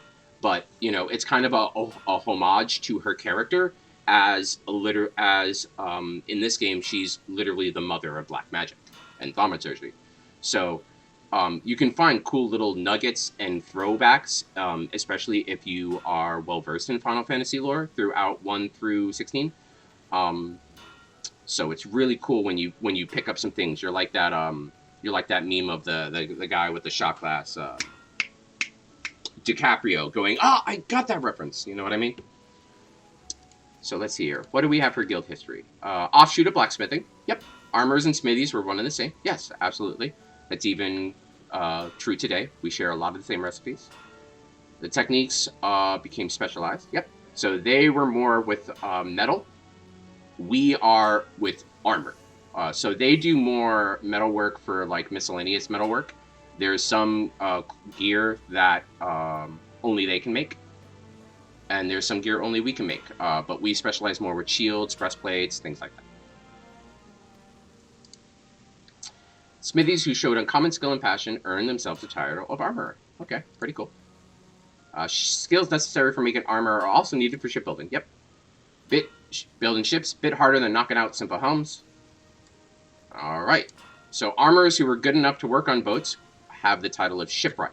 So instead of being blacksmiths, they are armorsmiths that can work on boats.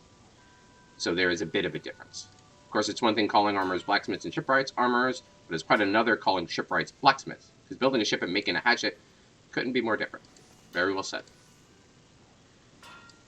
They had to draw a line in the stand, so armorers cut tied with the smithies and established their own guild. So, as for the smithies, the independent armor guild never did sit well, and there's been a bit of old rivalry between the two. Always trying to outdo each other. Yep, they're on the lookout to help us keep the smithy bastards in their place. Yep. Forge Master Hanazaton could strip the scales off a fishback at 40 paces. You won't find a fairer mistress this side of the strait. Yep. So that lets you, gives you an idea as to her character, and it gives you an idea into the backstory. So the two guilds, while working under the same roof, are actually rivals. Now, he didn't mention this. Randwolf didn't mention this. Only Guanaco did. So that's another thing where, you know, for storytelling paces, it's really, really cool to really pay attention to the lore.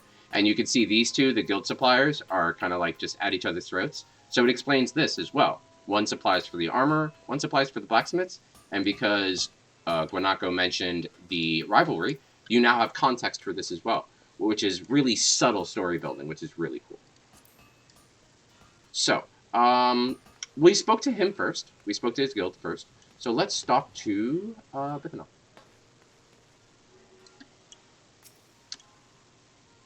About time, sent me a new recruit, been too long. Forge Master of the Blacksmiths Guild. Smithy worthy name. Pleasure to educate you on the craft. Yep, so you're going to start everything as a noob. Funnily enough, you could walk in as, like, the Warrior of Light. Like, level 90, you've saved the world twice, 3 times over. He'll still have the same dialogue. It's absolutely funny if you try to put it in context. Will we swing a hammer for old Brethale? Yep, sure. What did you say your name was again? and just a throwaway comment kind of sets the scene for his character. In fact, I reckon I did hear in a DeBard song once. Or was it that poor Sard Carson in his cups at the wench?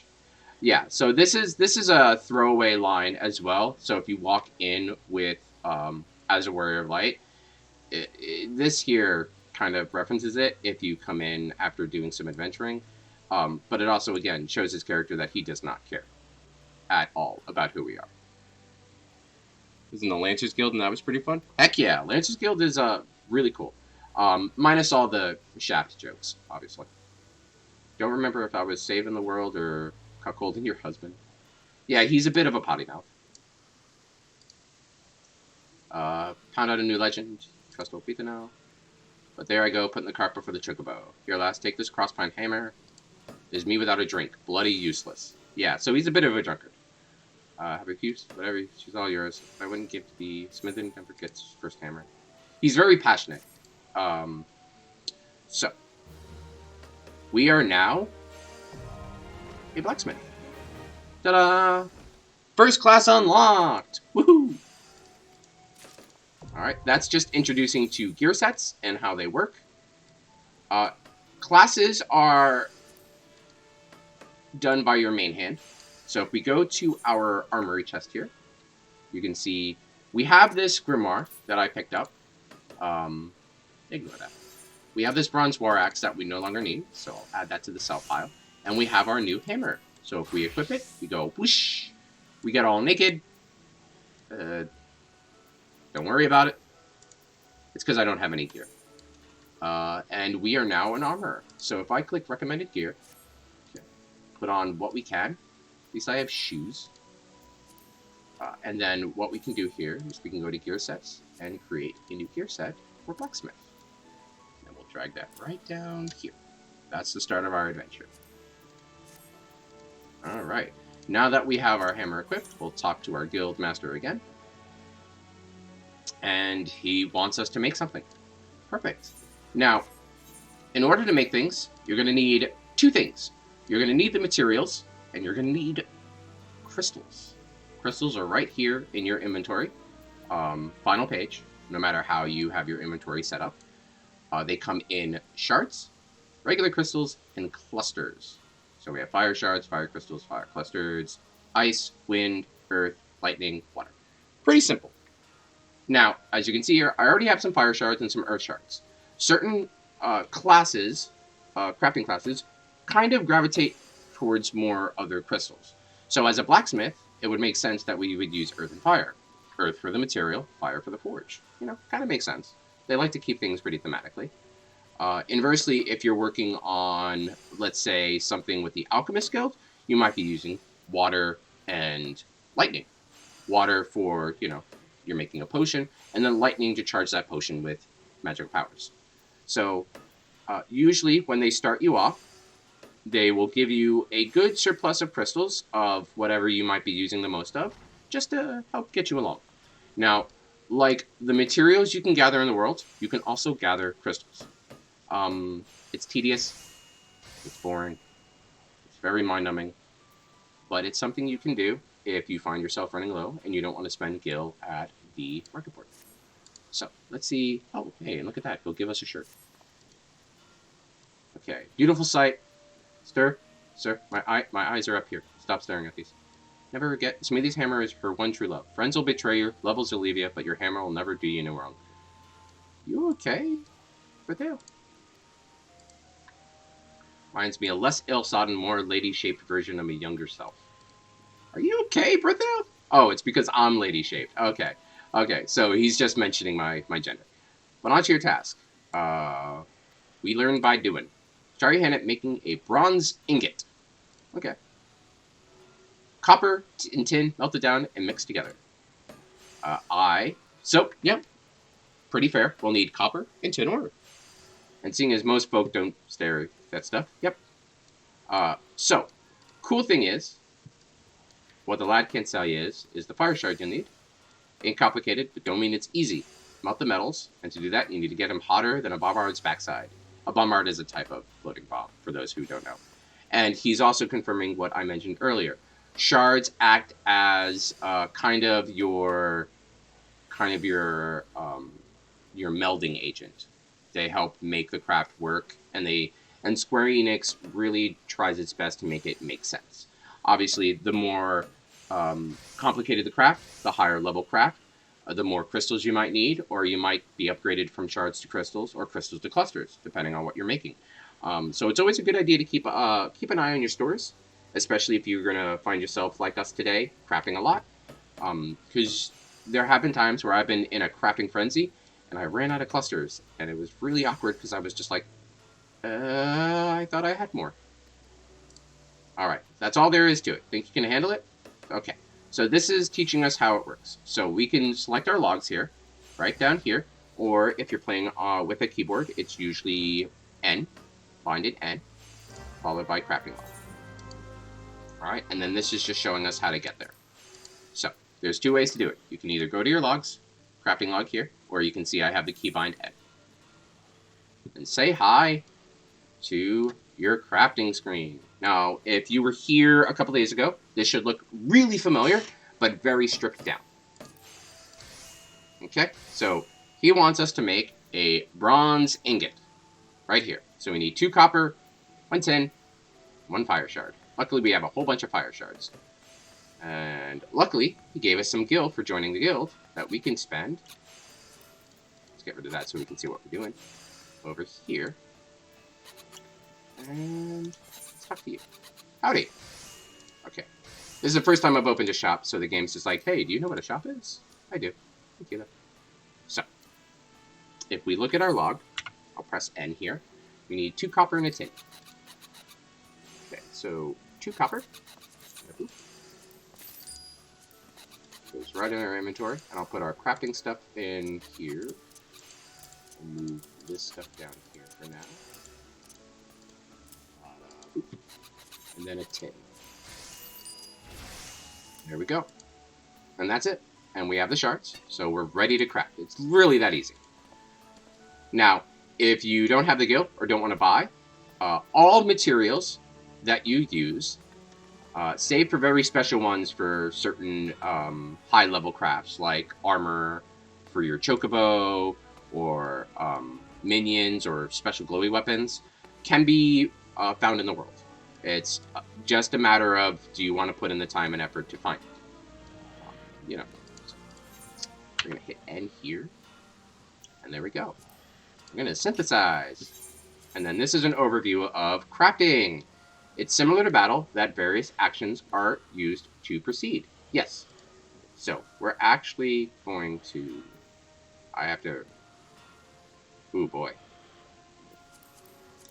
Yeah, we're going to have to remove all of these, because I don't have any of these unlocked. There we go. Basic synthesis. Yeah. I forgot about the... all this stuff. Yeah, all of this stuff you learn and discover throughout your crafting adventure. We're going to start from scratch, just to make it fair. So, all you know is basic synthesis. Yep. So, various actions are used to proceed. Your button's down here. Boop.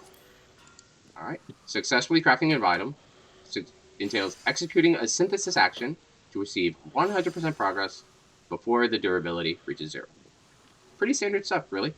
If this hits 0, you fail, and everything dies. Bad stuff happens. Too real. Brithale, too real. Again, I love how personable these characters are. It's really refreshing. If durability reaches 0, the synthesis will fail, and ignore the sum, all of the materials will be lost. All. Some is a lie.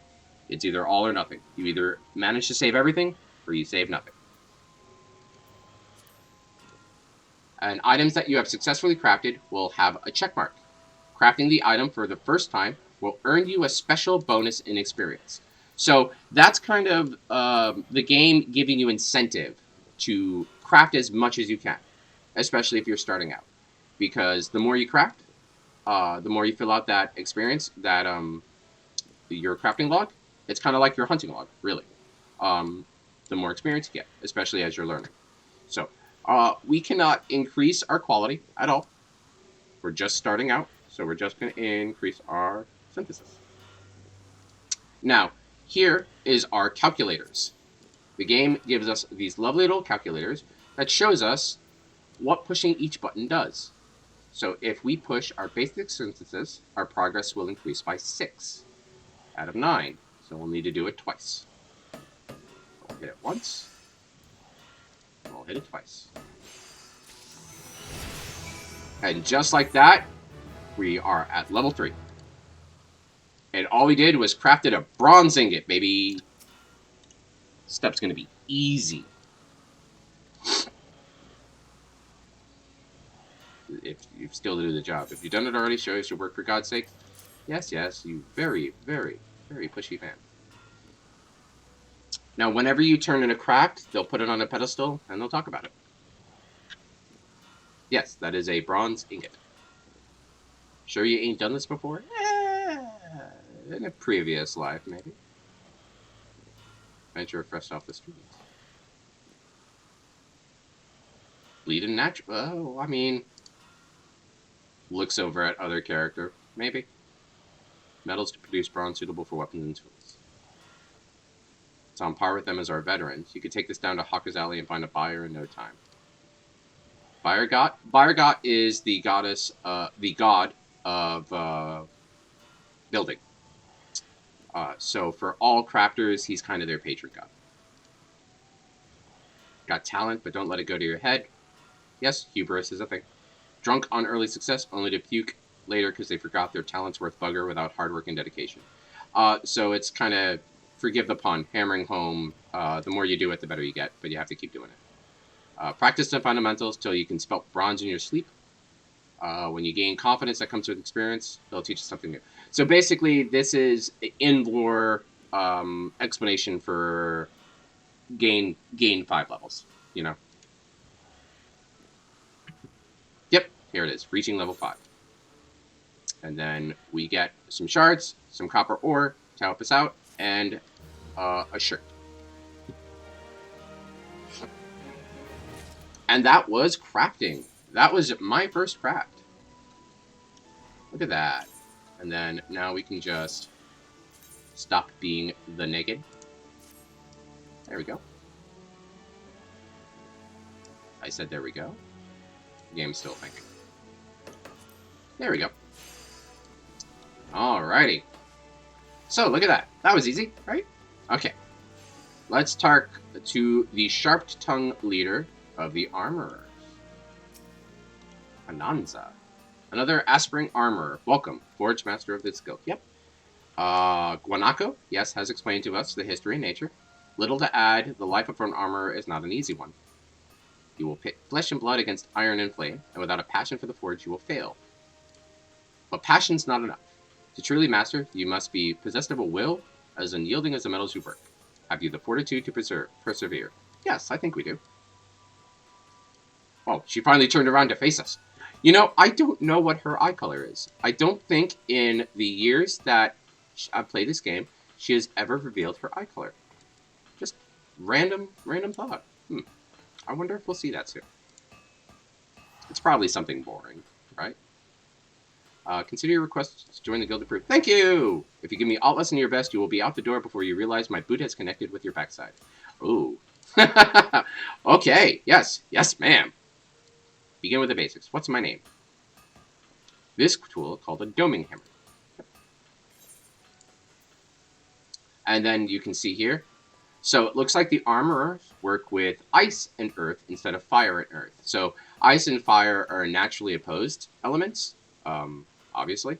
So this, if you're really into like looking into lore and gameplay mechanics working together, this could be what makes them natural rivals with the Blacksmith Guild, for instance. This could be like a representation of that, which is really cool if you want to look into it that way. Every new class you get starts with giving you its a level 1 of its main hand. That way, you will class change into that class, and then she will let you talk to her. And I did also receive an achievement. Achievements are awesome. Achievement system's pretty cool. It gives you cool stuff for just playing the game. Pretty simple side note here. So you have your achievement log here. I completed 30 unique quests. Boom. Now, these points can be spent at a certain NPC that we'll probably meet later for perks, in-game items, mounts, minions, gear, things like that. Certain achievements have rewards.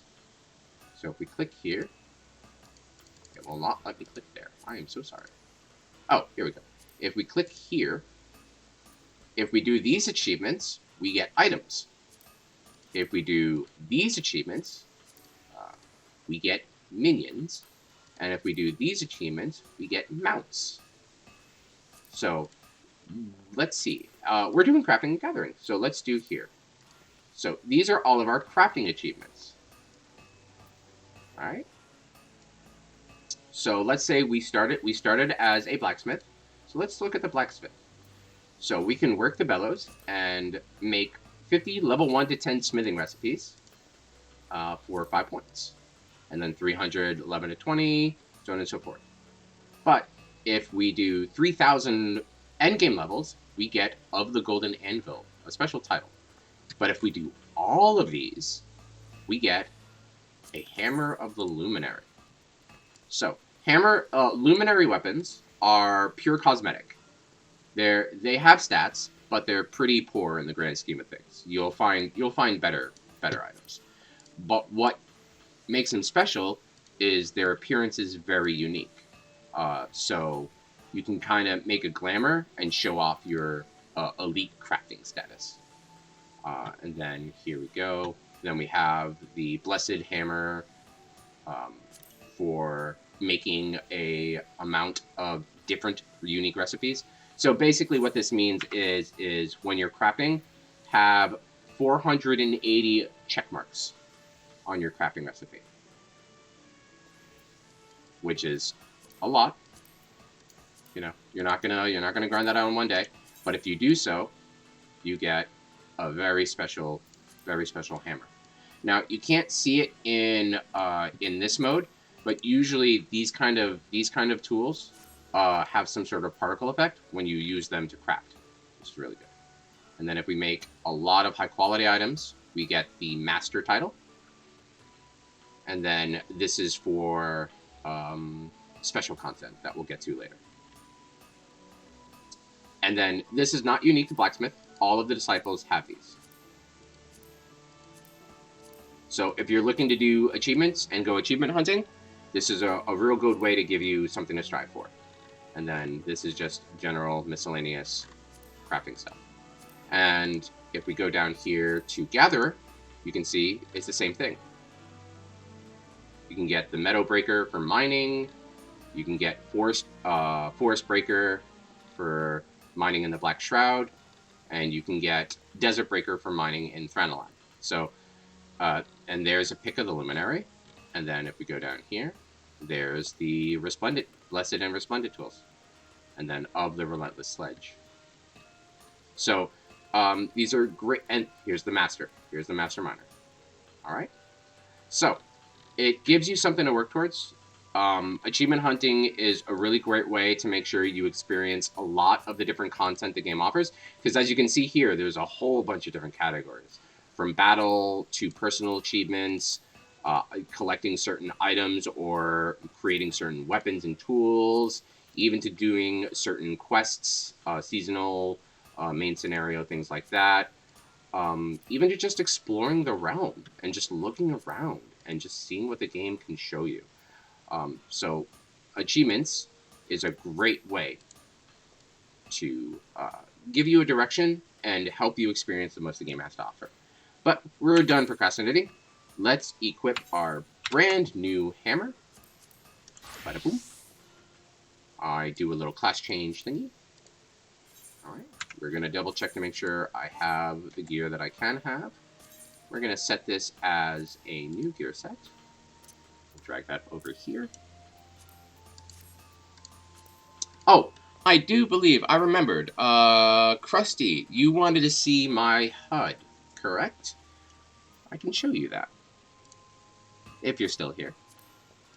Let's see here. HUD layout. So HUD layout is going to be under your system menu right here.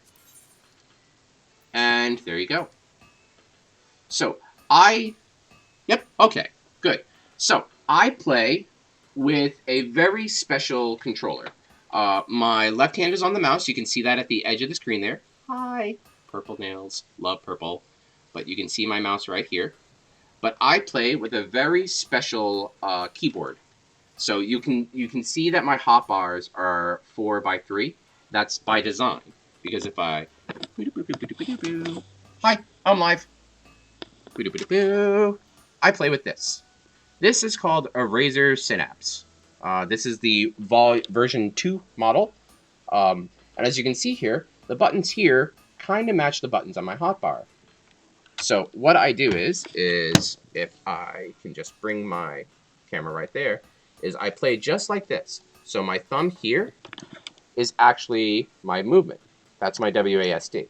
Kind of like a controller. And then my buttons up here, just like that, correspond with the buttons on my hotbar. So this is 1, 2, 3, 4, 5, 6, 7, 8, 9, 0, negative, plus. All right? So for me, this took years of muscle memory to learn, but I can actually play the game entirely. Yep, I can play the game entirely one-handed. My hand is never on the keyboard. This keyboard, might as well just turn it off. Yep, exactly. So I've got it set up. So all I need to do is, I don't even need my mouse because my movement is on the thumb here. So I don't actually need the mouse really. All I need the mouse to do is to hold right click so I can turn the camera. So if I just hold right click. Oh, I've got the HUD up, I'm sorry. There we go. If I hold right click, I can turn the camera. That's all I need the mouse to do. Everything else is on here. So this thumb button right up there, ooh, let's turn this so you're not all getting wobbly, is actually my tab button. This is my escape button down here. You can see it there. And then the buttons up here are actually in-game actions. We got the same mouse? Heck yeah! Yeah, I was looking for a new mouse, and Logitech comes out with some good ones. So that's pretty funny. So this button here, that unsheathes and sheathes my weapon. The next button here is my map. This one is my inventory. This one is my character. And this one's my jump. You know, I tend to put the most commonly used buttons up on the top. Red Dragon's a really great brand too. On the side here, these have no effects really, but that's because they're mapped to Control, Alt, and Shift. So let's say if I have my character, but I want to look at my currency, all I have to do is hold this button down, and then push that, and there you go. Or if I want to look at my armory chest instead of my regular inventory, bada boom. So this is a really cool way, if you can afford it. This did cost me like $70, $80 at time of purchase. You can definitely find one cheaper on Amazon or Best Buy or wherever you like to get your electronics. But it is definitely a really cool setup. And again, this has been my button configuration for 10 years now. So we're gonna go back to me over there. So that's why my HUD layout is the way it is. Up here is your pet hotbar for your pets. Mostly that's going to be your carbuncle when you're playing as Scholar and Summoner. Your parameter, because you always need to keep an eye on your parameters. Your progress bar is when you're doing stuff. Your experience bar. And then all of this other fun stuff here. Alright? Again, I have a lot of information on my screen because I look at a lot of information. That's just how I've grown as a MMO player. You can have as little as much as you want. All you have to do is just right click and it goes from white to blue. White means it is seeable. Blue means it is not. Pretty simple stuff. And then you can save HUD layouts. Alright. So that's how I do my HUD. Makes sense to me. You can see I'm pushing the buttons and stuff's happening. And then if I hold down one of the buttons, I hit another section of my keyboard. Pretty simple stuff.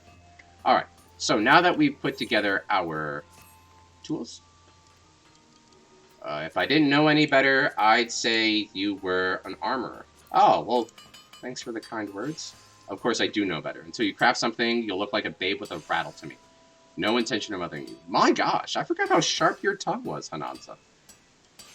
Shape you into an artisan however hard I have to pound. Phrasing? Save your sweat for the forge. I don't expect you to fashion full suits of plate on your first day. Well, you don't know me very well. Alright, let's be about your first lesson. Make me a bronze ingot. Well... Didn't we just make one for the guy over there? Huh. Okay, yeah. I mean, we've already made a bronze ingot. Okay. Quality that makes bronze so easily shaped. Random choice for a novice armor. Okay. Okay, so instead of a fire shards, she uses ice shards. Okay. So I think that's also more confirming the difference in the difference in guilds between the armorsmith and the blacksmith. How does she explain the ice shard though? Are you waiting for me to swing your arm for you? Or you would have me swing my boot. My goodness! My goodness, I forgot how rough she is. My gosh. Okay, so same thing as before. We need 1 tin ore, because completing the quest for Brethel, I don't remember his name there, he gave us some ore. So we'll talk to him. We'll grab 1 bit of tin. Okay. Now, when crafting, bulk crafting, I tend to like to set up my inventory like this. By the way, setting up your inventory can be done in the character configuration menu. You just go here, go to item settings, and you just set your inventory interface. I do open all. It's just a great way for me to see everything. If your screen is not as big or you don't need that much information, You can, of course, just go here and go to normal, and it'll just show you one at a time, just like this. I don't like it. I like seeing what I have. You can, of course, do expanded, which shows you, I believe, 2 at a time. Yep, just like that. 1, 2. But for me, especially with all the crafting we're going to be doing, having it shown here will just let you see everything your inventory has to offer. And then this is your 3 key item slots and your shards, your crystals. So what I like to do is I like to put the stuff to craft with here. This stuff I don't need down here. And then on this lower half here, I put the stuff I have crafted. It forces me to basically not bite off more than I can chew. That's more of a personal decision because I have a tendency to just gather all the things, and it ends up bloating my inventory something fierce. So we can sell all of this for some paltry gil. Okay. Now let's make that ingot. Seems like the type to take offense to that. Well, luckily she can't hear me on the mic. I'd like to think what I'm saying out loud is my character's inner thoughts sometimes. So, same as normal, all we can really do is just increase our progress. But, you'll notice that instead of 6, we can do it by 9. And you're going to ask yourself, what changed? Well, we put on our shirt. And yes, wearing a shirt makes it easier for us to craft things. I don't know if you've known, but have you seen any quality blacksmiths in real life craft nude? Other than the weird ones? Don't answer that. That's probably not a question I should be asking Twitch chat. But what happens is this gives us craftsmanship. Craftsmanship is kind of our main stat. It affects the amount of progress achieved in a single synthesis step. So our craftsmanship went up from, it looks to be 21 to 39 by wearing this kurta, which means our progress shot up from 6 to 9. So gearing up is actually just as important as a crafter and gatherer, but we'll get to that when we get to fishing, as it is to combat classes. Because it makes it easier for us to complete our progress bar, and control helps us complete our quality bar easier. So that's what changed there. So it's always a good idea, like with combat classes, to just check your gear out every so often. See what's kind of lagging behind in terms of your recommended levels, and see what you can do to give you a better edge in making what you want to make. For early crafts, though, it's pretty negligible. Yeah, we get to push basic synthesis 1 less time, but there we go. We're now level 3. Okay, and while I'm on the subject, we'll get rid of all these items. We don't need any of these. Should have done this before starting, but, you know, hindsight's much like regular sight. It can be 20/40 for some people. There we go. Okay. So, we have your ingot, ma'am. Please do not murder us. Thank you. And again, like with the Blacksmith's Guild, she will put it on the pedestal and observe it. Let's have a look. Quality that you can expect from me. For a novice, excellent work. Hey, we got an excellent. We got 2 excellents. Yay, us. Judging the ratio of copper to tin. Basically what he said. Too much tin, more brittle. Yep. Especially as an armor smith, you don't want brittle stuff protecting your organs. Quality is a matter of life and death in our craft. We teach our initiates the ideal composition of every item we forge. Not all are quick to learn. There are some who seem destined to produce mediocre results. Oof. Wow, she is just not mincing words. Thank the builder. Now, the builder is, as you remember what he said, Bayergott. So, whenever you hear the builder mentioned as, like, thank the gods, thank the builder, they're talking about Bayergott. I'm pleased to say that your ingot would fetch a decent price to the markets. Again, same as what he said, just a little more eloquently. And there it is. Don't get a big head. Single bad helm will lose you more trust than 100 good ones we will win, because bad armor means dead men. Yep, consistency is key. And just like he said, discipline, and make the same thing over and over and over again. A mountain of bronze ingots. Bronze ingots in your dreams. Bronze ingots until the process is so ingrained that you wake up and find that your pillow is an ingot. Could you imagine that? Just, man, why is my neck so stiff? And where did this bronze ingot come from? Okay. When you have learned all you can from forging bronze ingots, again, this is the in-game version of just saying you gotta be level 5. Yep, perfect. And she will actually give us the same shirt. We don't need it, so we can sell it, but she'll give us more copper ore, more earth shards, and more ice shards. And that's level 1 crafting. Good job, look at us. Okay, and then we'll run over here. We'll talk to either Sunweb or Samher, and we'll sell that shirt we just got, because we don't need it. Always a good idea to make sure you stay on top of item load. It can be really frustrating if you don't. So we'll sell that. Okay. The custom-made cuirass I actually want to keep because it is a very unique item in the game.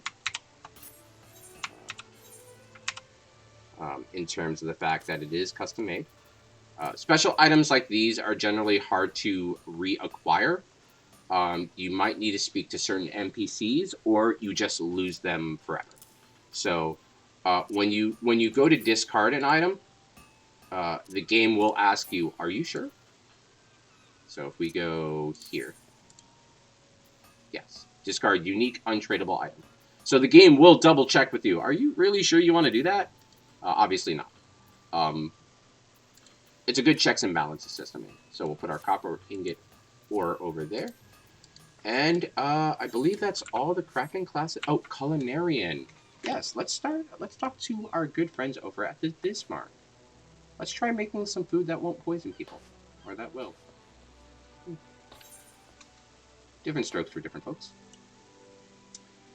In terms of leveling up your crafters and gatherers, it is very encouraged that you do so pretty consistently, all of them at the same level. You want to get them all at certain level breakpoints. So, like, get them all to level 5, then get them to 10, then get them to 15 and such. That way you're not wasting time juggling gear and things like that. But for the most part, you can just play at your own pace, whatever you want to do, which is really good. Okay, Culinarian's Guild is right there.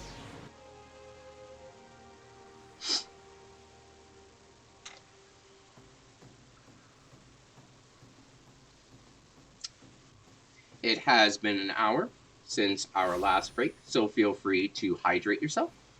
Feel free to get up and do some stretches if you like. I'm going to keep playing because I have my tea in front of me. But just re-up on your personal care, okay? Take care of yourself. Okay. So, like every other guild, we just got to wait for the guild representative to come back from break. While we do that, we'll take a look at what else we need.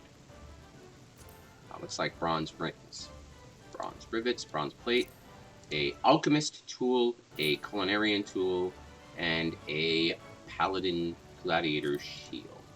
Okay, pretty simple. What about smithing? Okay, you can see here there's already difference. Smithing has a lot more stuff you can make. Looks like a lot of the crafter and gatherer main hands can be made here alongside with some secondary tools.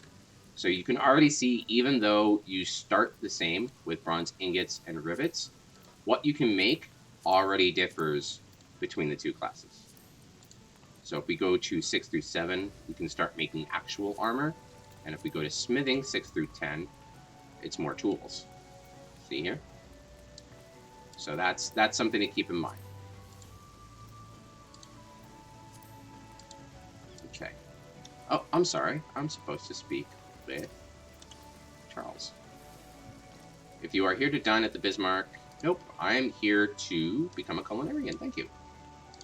The Bismarck is the restaurant outside, where one may learn the culinary arts under the finest chefs in all the realm. What say me? Yes, please. Wonderful. I shall acquaint you with the history of our guild. Pretty normal stuff.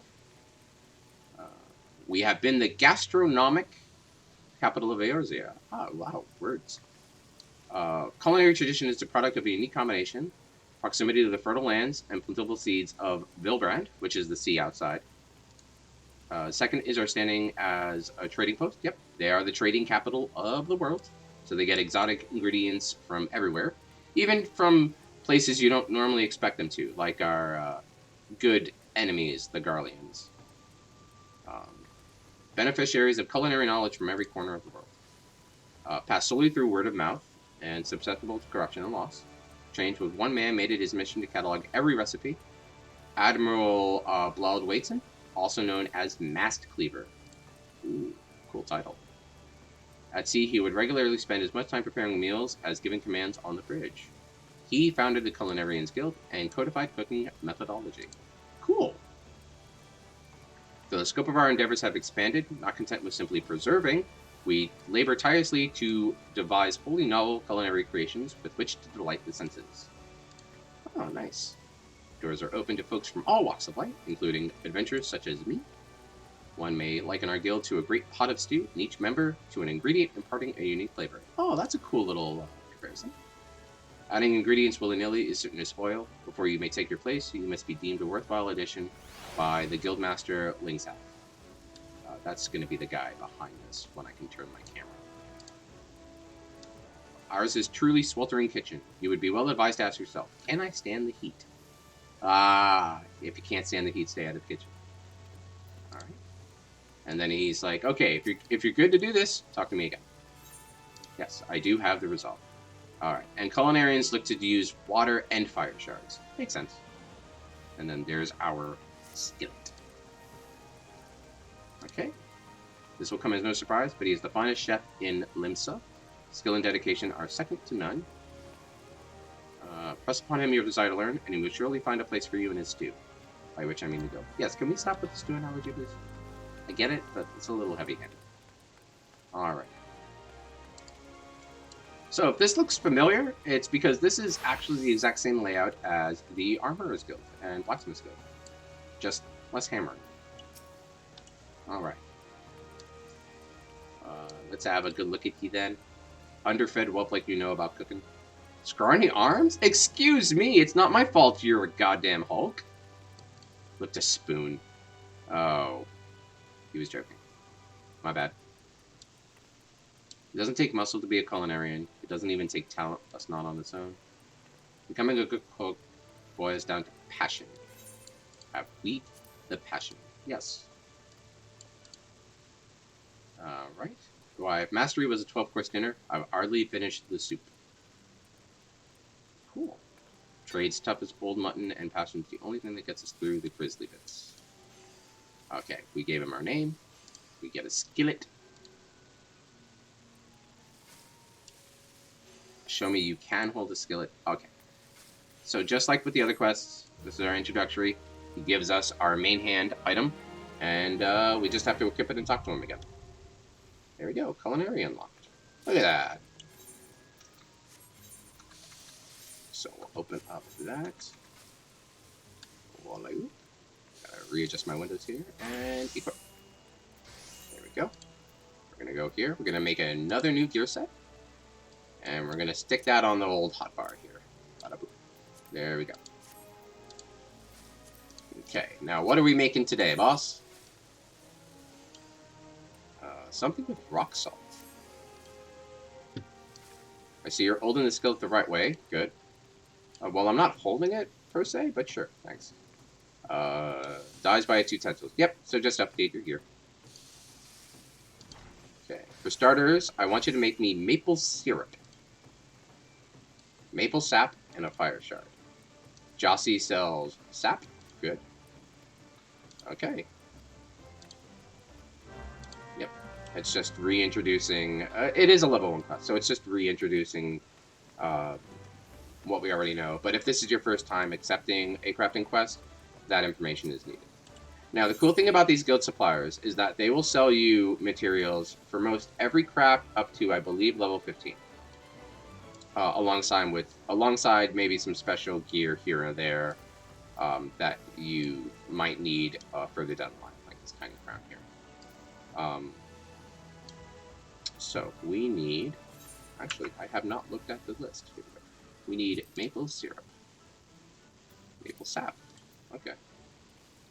You know, that sounds like it makes sense now that I think about it. Maple sap is right here. Really cheap too. There we go.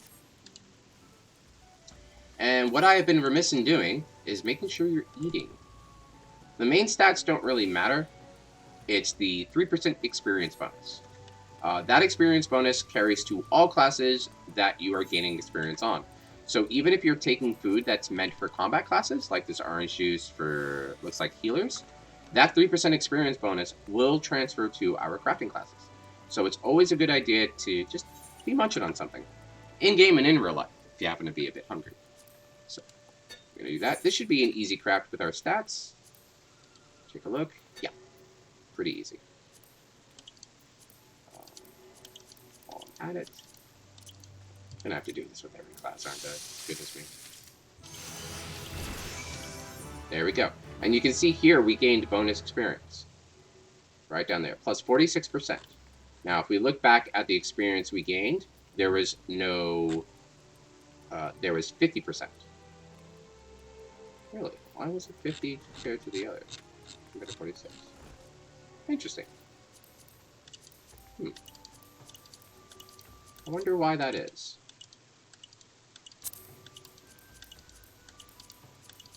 Something to look about. Something to look into later.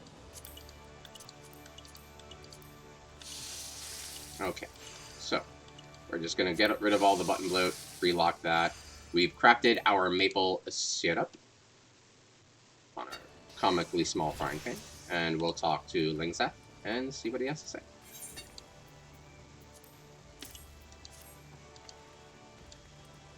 Now, it's not the best maple syrup in the world, but it is syrup from maple.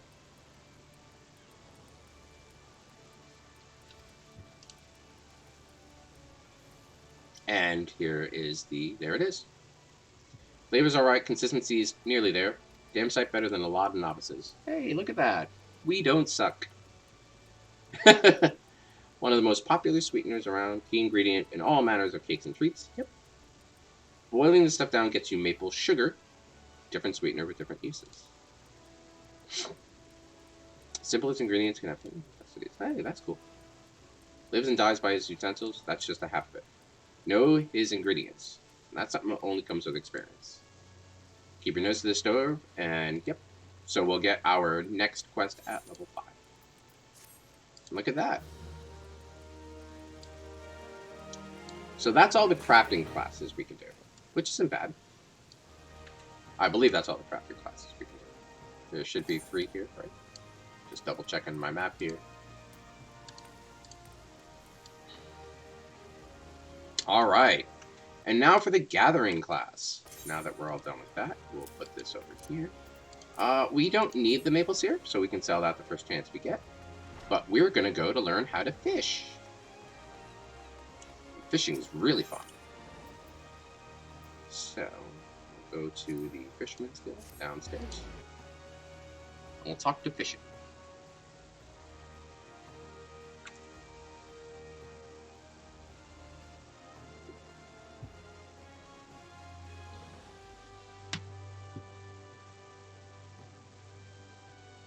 After we get done with fishing, and we've run through the basics there, I think I'm going to end the stream with some more master crafting. Just because I did get some more materials to do that, and you can learn a bit of what endgame crafting looks like. More of what it looks like, if you have seen my last stream. Okay, so, like always, we have to talk to the receptionist. Nimalika? Well, wishing welcome to you. You want to fish for just a day? You can call a culinarian. But we fishermen feast for life. Yep. Set the bait. Fish puns. Yes, please. It looks like we got a live one. Yep. Since we're surrounded by the seas, fishing sites are a fisherman's delight. If you can fish it here, you can fish it anywhere. Rods and reels, others skim with nets.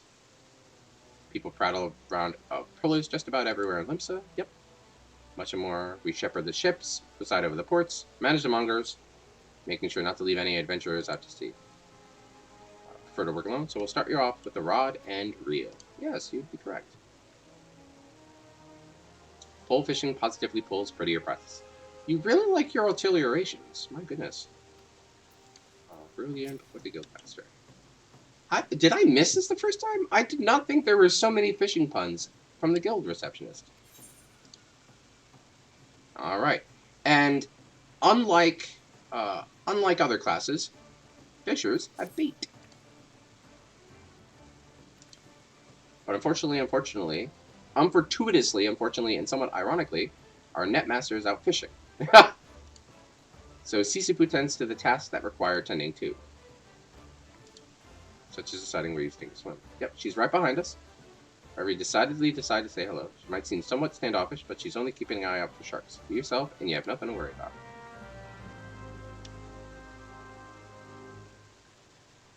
Ninpalika really likes her fishing allegories, I guess. My goodness. Sorry, I just had to pause and process the words here. Yes, save your breath. Heard every word between you and... Okay. Wawalago is supposed to be the guildmaster, but apparently has bigger fish to fry, so all his work falls to me. That includes making sure our new fish aren't shellfish idiots or potential anemones. You passed the first step by not laughing at that awful joke. Thanks. Are you prepared to fish like you've never fished before? Yes. Okay, welcome to the guild.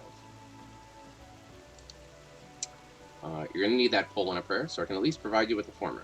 1 out of 2 isn't bad. I'll even throw in these lugworms, since you're not like to get far without bait. You probably want a proper one, but then that means priceless in that they don't cost anything. Let's see if you can figure out how to hold your pole. Ready the one I gave you in the lessons computer. The writers need to know phrasing, right? They have to. You can take that so many different ways. Anyway. So fishing, you have to change your class to a fisher by equipping a rod in your main hand. If the body of water you are near is fishable, the icon for the cast action will glow. Okay, so before we get ahead of ourselves, let's equip our new fishing rod. Alright. Now, you'll see here that fishing uses different stats. Our main stat is gathering, and our special stat is perception. Gathering affects the rate at which we gather items. You'll see that mostly within like more hard numbers when mining and doing botany, so we can go over that in depth when we go there. Perception affects item yield when gathering as a botanist or miner, and the size of the fish when fishing or spearfishing. So we care about the size of the fish. The bigger size of the fish, the more experience usually. And a certain fish can only be caught at certain sizes. So if our perception is not high enough to catch at those sizes, we'll fail catching fish.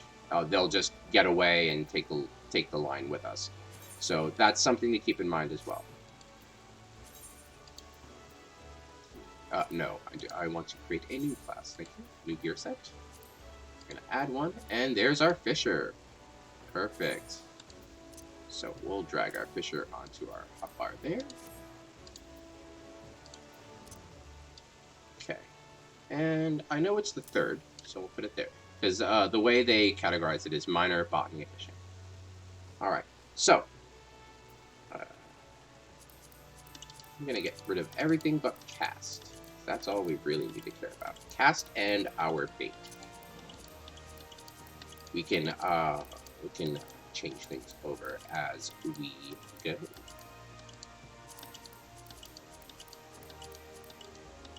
Bada boop, bada boop, bada boop, bada boop, bada boop, and bada boop. There we go. Alright, determine the bait to apply to your line by selecting the bait action and then check marking the desired item from the list that appears. Okay, so we click our bait button. And there we go. So we have those lugworms she gave us right up here. Put them right down there. So we'll click that. We apply a lugworm to our line, and we're good. Some bait can only be used in certain locations or for landing certain types of fish. Bait and tackle can be harvested, made by disciples of the hand, or purchased from various merchants or fieldcraft vendors. Make sure your inventory is stocked before heading out into the wild. So much like real-life fishing, just make sure you have the bait for the job. We have a fishing log here. So much like our crafting log and our hunting log, this will be our fishing log, and then we have a giant fish guide. These are all the fish in the game. I wish I was joking. There's literally 13 pages of fish. 13. It's nuts. There's a lot of fishing. We're not going to go super in-depth, but it's a lot of fish. A lot of fish. But as you can see, we can fish in Limsa. There is an area on the upper docks that it says we can fish, which makes sense. We're surrounded by water. But we'll get there soon. For now, we'll talk to Sisyphus again.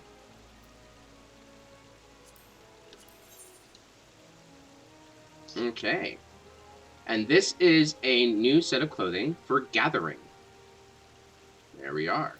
So we want to wear that instead of our craftsmanship clothing whenever we're gathering. Let's hope you don't scare all the fish away. First rule of fishing is to hold on to your rod. Take care of your rod, and your rod will take care of you. Let me know if I'm going too fast for you. Fair. I will actually copy what Sisyphus says. If I'm going a little too fast for you, probably because of my experience and muscle memory, please let me know. If you have any questions, comments, concerns, complaints, things like that, type it in the chat, and I will do my best to answer those questions for you. And if I don't know the answer, we can find out together. I just want to make sure you're all keeping up, so to speak. Not keeping up, but I want to make sure I'm slowing down enough that everybody can really follow along and really understand the awesome systems that are here. Since you're new here, we're going to start small. Anchovies! Galadian Bay. So, I believe Galadian Bay is right outside. Yeah. Simply bait a hook with some of those lugworms, dip it in the water, and they'll catch themselves. Yep. So this is already going over what we saw in that little tooltip. When you feel a tug on your line, use the hook action to reel in your catch. They didn't say that. Okay. I think I accidentally got rid of my hook action. So we're going to take a look at our actions. Oh, here we go. There's the hook action.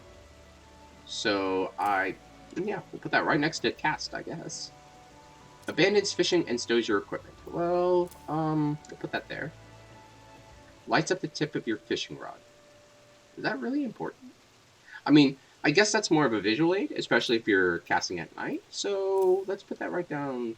Put that right down there. Okay, perfect. Okay, and this is introducing us to the fishing log that we saw earlier. All right, so she said we can go right outside to, I guess, just right outside. Okay, cool. Let's give this a try. So if we go to this body of water here. Okay, look at that. It lit up and we have our fishing thing. When using the cast action to cast out your line, you need to simply sit back and wait for a bite. When a fish bites, you will not only see the line being tugged, but hear it. While the fish is on the line, use the hook action to attempt to reel it in. Okay. Your chances of successfully reeling in a fish after hooking it are directly affected by the type of fish and your gathering rating. So, there it is. So, you can hook fish, but the chance of you getting the fish is dependent on your gathering rating. So, that's what your kind of main stat is for. It's because if you're fishing for unknown fish and you can hook it, but you can't gather it, you're not going to know what you're fishing for because you didn't catch it. So, we are going to fish. I'm going to push one. Wow! And, hey, welcome to Fishing Stream. Alrighty. Okay, cool. Much like your other tools, the fishing rod you use changes with the one you have equipped. So if you have here we go. We have an exclamation point, so we'll click roll hook. Do we get it? Do we get it? Do we get it? We're thinking, and boop. We did not get it, but we hit level 2. Mom Kelp. Interesting. Okay, so that just means we have to try again. Data on the strip of Mom Kelp is added to our fish guide. Cool. So much like crafting and gathering, every time we fish a unique, gather a unique material, or in this case, fish a unique fish, it's recorded. And there are achievements tied to fishing every fish in the game, which can be quite difficult. Okay, we got a Golby. Alright, that's cool, that's cool. Not really something I need, though. I hope I'm fishing in the right place. Anchovies, right? We'll have to take a look at our fishing log. Oh! I heard that. I heard the little doo-doo. Okay, so this shows us all the fish we can get. Hey! We found an anchovy!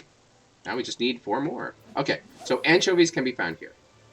And then, because we found it, if we refresh this page, it should show up.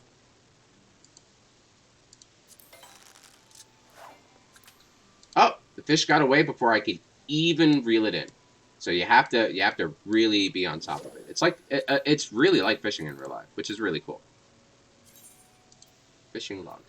There they are, anchovies. All right. Whop. Come on, baby.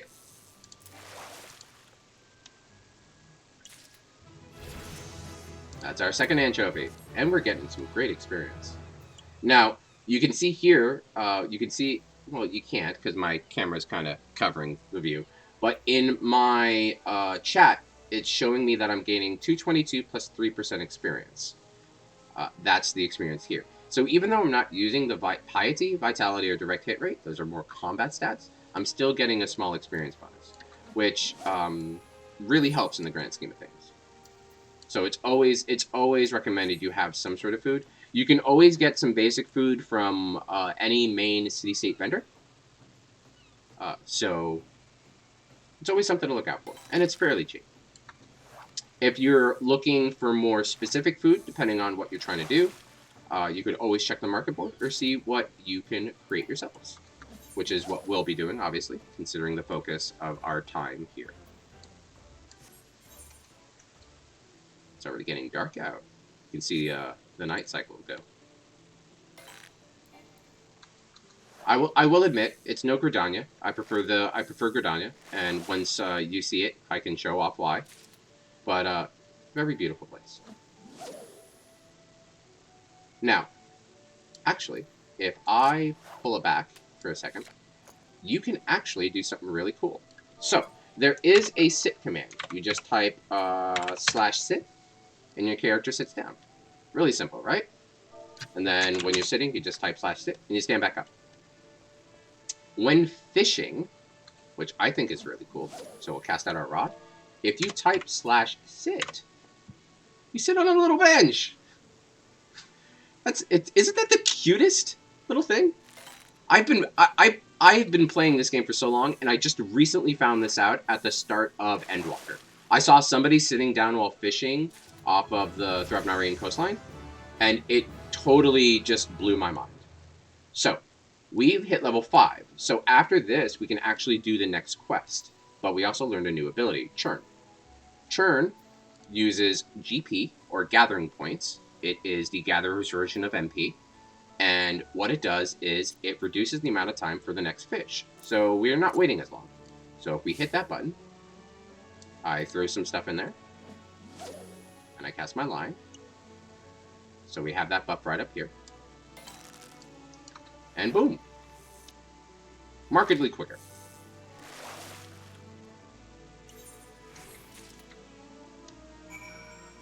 And that's our last anchovy. Look at that. Perfect. So, Churn is an okay ability. You'll want to spend your GP on better abilities, but for now, it's not bad. It just helps out with the timing. So we'll talk to Sisyphus. So long as we, so the fishmongers means so long as we didn't buy them. But you can totally buy them off the market board and they will never, never know. Shh. Fair flock of feisty fish, you got, Gady Guppy. Careful they don't slip out of sight. That's not Sisyphus. Oh! Is this the Guildmaster? It is! So what do we owe the pleasure? Gotta get after the guppies, dividing up the daily drudgery, picking out a proper potable, and some such support and service. They really like their artillerations. My goodness. Who gets after the Guildmaster? We have books to balance. Books you should be balancing. Ooh, some internal strife. But the bilge keel bent the bow back, bouncing the whole batch off the boat. What? Oh, okay, okay. He was being purposely obtuse, I think. Keep at the bit, our books will balance themselves. Don't let that go to your head, of course. Any beginner can snag anchovies, but you'll need to experiment with different lures and explore new waters if you want to catch the big ones. Fundamentals are fine, but the fun in fishing is fishing for new finds. Like my uncle always said, fishing's like philandering. You never know what you'll catch.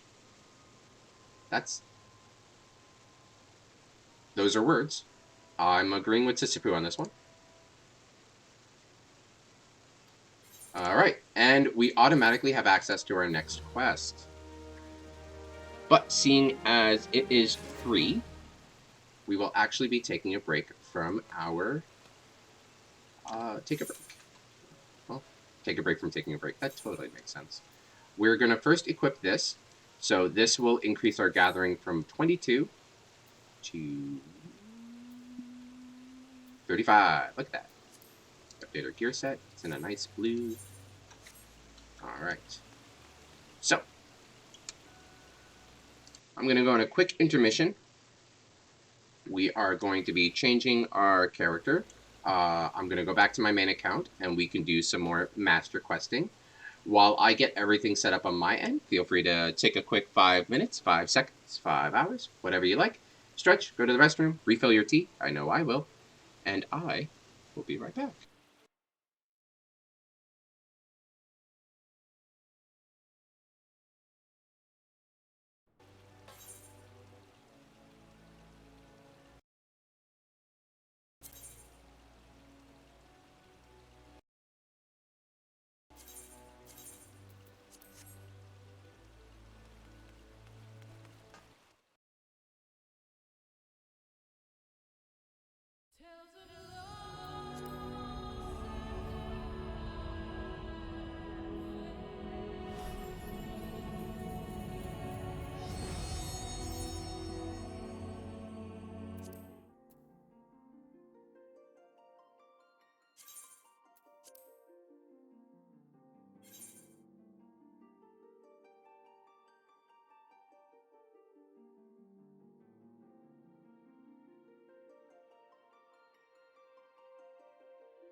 And we're back.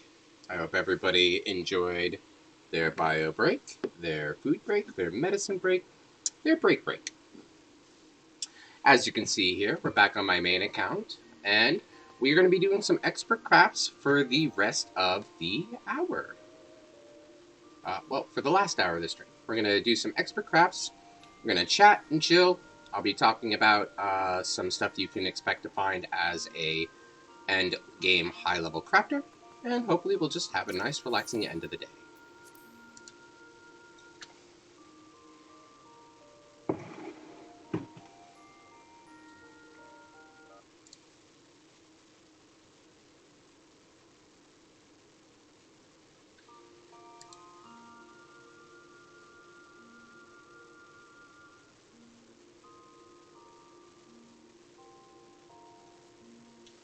While it's loading, I just want to say, as always, thank you all for being here. Thank you all for stopping by and just generally having good vibes.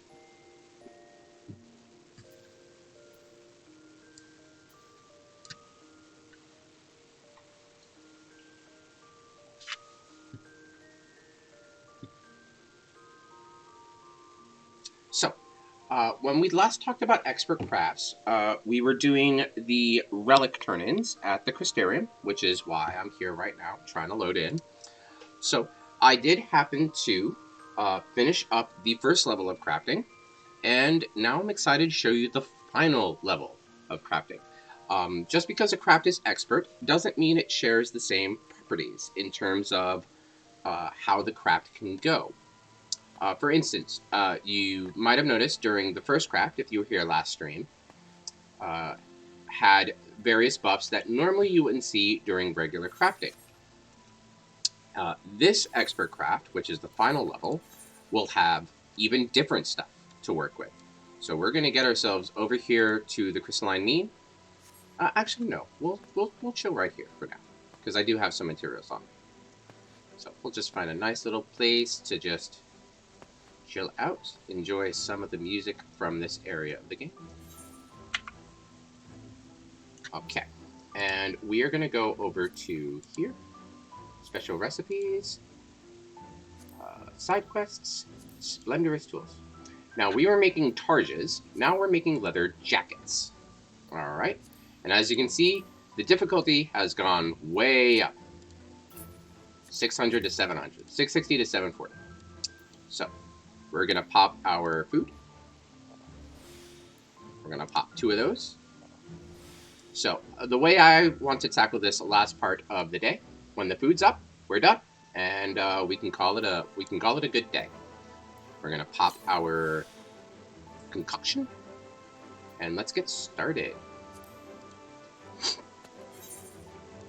So, as you can see, my tool has changed. It's no longer glowy, but it looks pretty ergonomic, pretty handsome, if I had to attribute a gendered descriptor to it. So, we're going to start like we always do. This hasn't changed. We want a muscle memory. We want to venerate. And then we want to pray to the buyer god RNG gods that rapid synthesis happens. Now, what makes this different from the last one we did is that, unlike the last craft, we do not have access to the condition that lets us have 25% chance for success rates. We don't get that anymore. So we have to be very, very careful with using those abilities. We can't gamble on maybe, hopefully, luckily, finding one in order to kind of play catch-up. Luckily, though, RNG gods were on our side today. We won 3 50% in a row, which is about 1 in 8. So we can go on to prudent touch spam until we get to inner quiet 10. So now what we have is good omen. Good omen just means that the next condition we do is guaranteed to be good. That's a carryover from the first craft, and it's a great way to play in crafts. Unfortunately, we can't really do anything with this because our durability is so low, so I will use it to get a cheeky 20 CP back with Tricks of the Trade. So this is one of the new conditions that this final level of Expert Crafts gives you. Primed says that the next time we use an action, that gives a status. So manipulation, waste not, any of our buffs with veneration, innervation, or great strides, that status is extended 2 times, 2 turns. So we are at a great point that we can actually manipulate here so that instead of 8 steps, it lasts for 10. Yes, manipulating with no pliant is going to eat into our crafting points, but the trade-off of getting 10 manipulation instead of 8 is going to be well worth it. And then we're just going to continue our Prudent Touch spam. Sturdy makes a return, so this will actually give us 2 durability, which is really good. So now we don't have to worry about recovering durability when we're finishing the craft. We can just go full steam ahead. Malleable is the other buff that was introduced with this. It just says that increases to progress, which is the top bar here, is 1.5 times higher. So if you are crafting using a different kind of preferred rotation where you max out quality first and then progress, Malleable is a really great way to get your progress up. It's kind of like having a good condition for quality, but for progress instead. It's not bad, but it's with the rotation that I use, it's a pretty ignorable condition. I just treat it as a normal, quite honestly. So do more Prudent Touches. Right now, all we want to see are Sturdies, because they increase our durability slowly, and Pliants, because that'll let me re-up on Manipulation for very cheap. Primed is something that we can do if we can afford a turn. Using Primed for something like Innovation, or if we have to for a full cost Manipulation, is always good in a pinch. We are at 10 inner quality stacks, so I will actually innovate. I think we can spare the CP.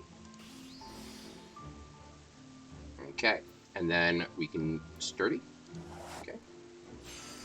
So I want to keep Prudent touching until this gets to higher than 10, lower than 20. Just like that. So now that we're like this, we are just going to train fitness spam. Pretty simple. If we get any goods, I'm going to use that for Tricks of the Trades pretty much exclusively. We're at the end game of the craft, so we need to start getting that quality up as high as possible. Look at it rise. Now, now we have a choice. I could innovate, train finesse, or I could just train finesse. I think I'll just train finesse. Okay, we get one free. Basically, that's what Pliant does. We have a good omen. So what I will do is I will push Great Strides and see what that does for us. So that increases our Buyer God's Blessing to about 5k. Is that good enough? Yes, I think so. We want that in the... We saw that we want this in the yellow. Remember, blue is if we have to, yellow is the preferred, and green is everything is like aligned in our favor.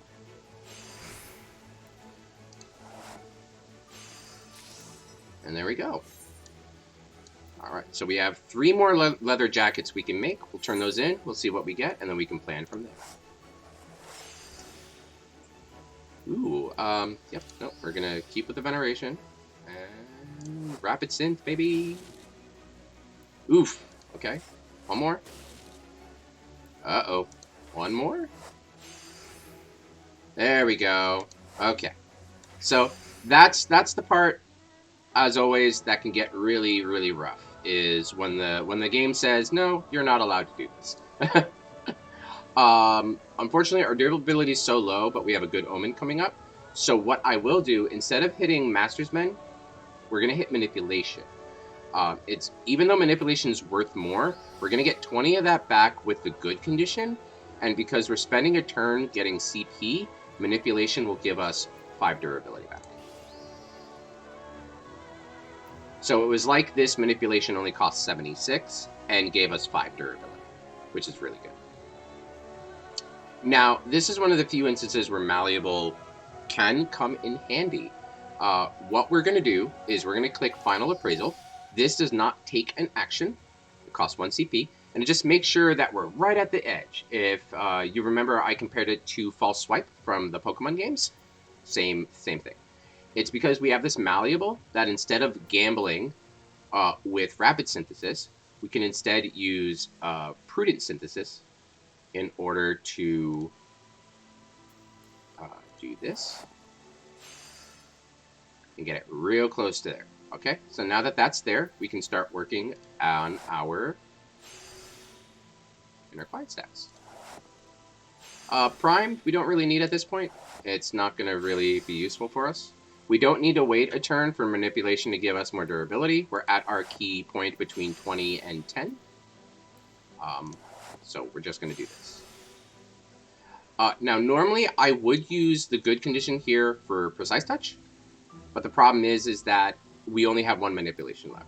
If we had 2 left, what we can do is we can use the Precise Touch. This will go down to 10, and then we can use Innovation to have it go back up to 15, and then start working on our Trained Finesse. But unfortunately, it came a turn too late. So instead, what we'll do is I will use it to get back 20 CP. We have Pliant up, so that lets us Manipulation. You always want a Manipulation with Pliant when you can. It's just always a good thing to do. Primed, we don't need, so we'll keep on Precise Touching our way to victory.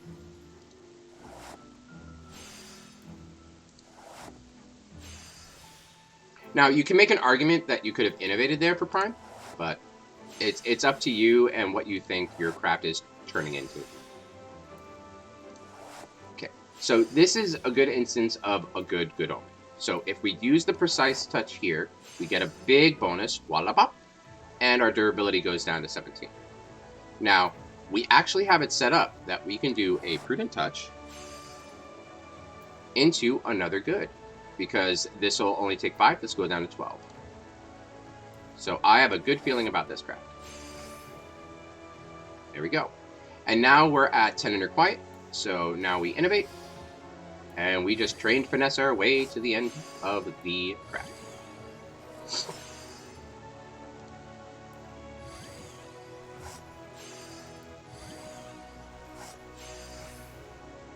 Looking good. Okay. Remember, we want to make sure we have enough CP for the final rotation, which is Innovation, Great Swords, Fire God, and then whatever finisher you want to use. So 24 plus 32 is 56, plus the 18 here is 64. So, right? No, 74. I cannot math. 2 plus 3 plus 1 is 6. 4, 2 plus 8 plus 4 is 14. Yes, 74. So we need at least 74 CP. So right now, effectively, we don't have 109. We have 35 CP to work with. So we can look at what we can do here and see what we can do. We can fit in a Trained Finesse, as long as we don't finish with a Careful, but with a Basic. Let's check to see if Basic Synthesis will finish the craft. Because if it won't, we will be very awkward indeed. 272, 683, 678. So, if we try to fit in a Trained Finesse, we will fail the craft. We don't have enough CP after all is said and done for a Careful Synth. So that's why you always want to double check your calculators. Do some quick math. Feel free to have a pen and paper with you, a calculator on your phone. I'm assuming if you're at this point where you're crafting these items, you're pretty serious about crafting. That you're at this point in the game, that you have to do math. So I'm going to make a fairly, I believe, positive assumption that you're willing to do the math. So keep a look at that. Now, you could wait until we get the progress version of good, but that's such a crapshoot. There are five conditions that you work with, I believe 5 or 6, and not including normal, so that's 7, anywhere from 6 to 7 conditions. And a 1 in 6 and a 1 in 7, when you need it, is just very unreliable.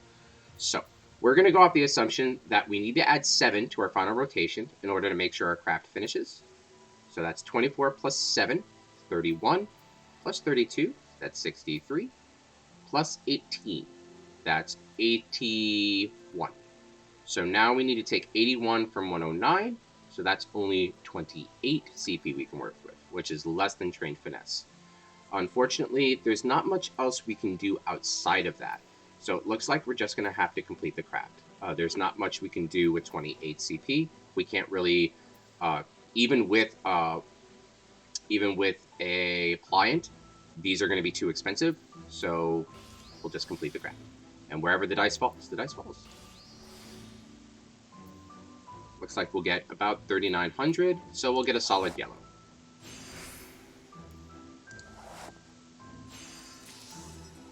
All right, there you go. Now, as you get more comfortable, you'll be able to do this more quickly, so you're playing efficiently, you're not wasting your buffs. I am going slower for the sake of just going through my thought process, helping y'all, get more comfortable, making some of the harder content in terms of the non-combat classes and things like that. I also want to give you enough time to really, just see what I'm doing, observe what I'm doing, and if you have any questions, I want to make sure I go slow enough that I can give you time to ask them. We have a really, pardon the word, but we have a really good thing here. Since we were guaranteed a good on this step, instead of taking the 50% rapid synth, we can actually take the 400% intended synth, which is 100% success rate. Now, if we compare the stat gains, it looks like we'll gain 600, about 550, give or take, less progress. But this is guaranteed, and there's the good condition. So if you can, even though this will use up 6 CP while this is free, I think personally that's worth it to guarantee a proc off muscle memory and veneration. And then we can go straight back to rapid synthing.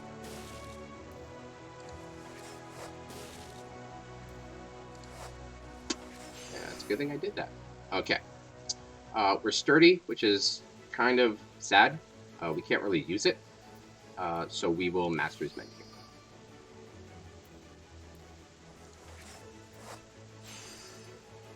I'm always keeping an eye on my current progress plus whatever progress I'm going to be adding. So for instance, 57 plus 11 is 68. 69 if you add in and do some quick napkin math. 69 is less than 70, 40. So if this works, we are ready to start. Boy, we are ready to start working towards inner quiet. I said we are. There we go. Okay. Well, we're at 5 durability, so we're going to Tricks of the Trades here, get back some cheeky CP, and then we're going to Master's Menu. I'm not even going to bother trying to set up stuff with manipulation. If the condition was a good omen or something like that, I would try to set something up, but it wasn't. So you might notice at the top that my buff is falling away. Don't worry. See, didn't disappear. All buffs, when you're in the middle of a crafting action, will fall away at the end of the craft. So it's to make sure you keep the benefits, even if, as long as you start a craft and that buff is up there, even if there's like 2 or 1 seconds left, if you start the craft quick enough, that buff will be there for the entire craft. So you don't have to worry about that. I will, in fact, use a Precise Touch here. Okay. And now we're back to 12 durability. So we can push it 1 more. That'll get us to 7. And perfect pliant proc. Look at that. So we can manip. And then a perfect primed proc. So right now we're at 7 durability. We want that between 11 and 20. So with this primed proc, we can actually let the manipulation go back up and get extended innovation time. So that worked out really well, because then we can go back to Prudent Touches.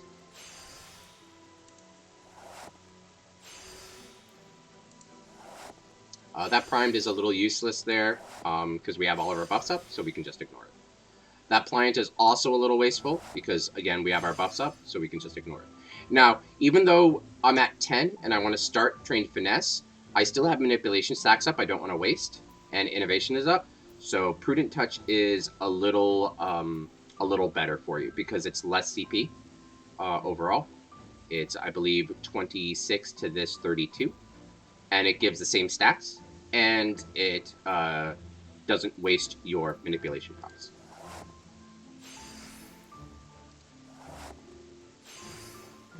Okay, Now that manipulation is done, we go back to our good old standby of trained finesse spamming until we hit the totals we need. Okay. We have a Gold Omen coming up. We're at about 100 CP. So what we can do here is we can Great Strides, get both of our buffs up like we're about to end the craft, and then we can combine Good Odin with all that for a huge quality increase, which is what I will do.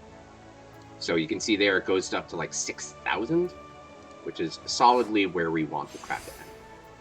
Just like that. Yeah, we have some CP left over, but guaranteeing a quality 2 out of 3 craft is better than going for the quality 3 and failing, in my honest opinion. So we'll re-up on our drought, and we'll get back in there.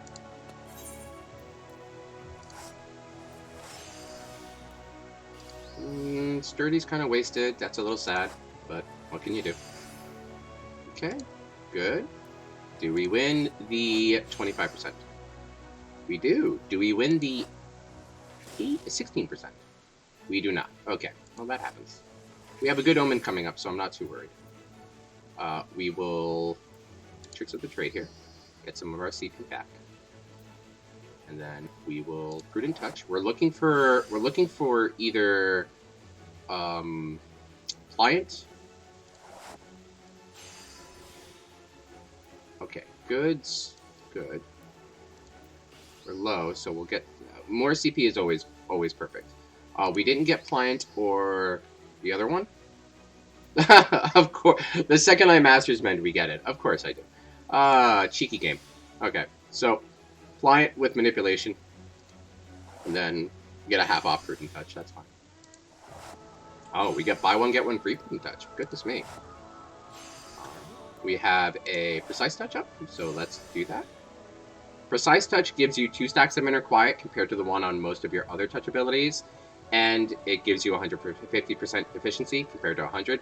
So when you can, even if you've got max stacks of Inner Quiet, Precise Touch. It is only 18. It gives you more than the Trained Finesse. It is always a good button to push if you have the durability for it.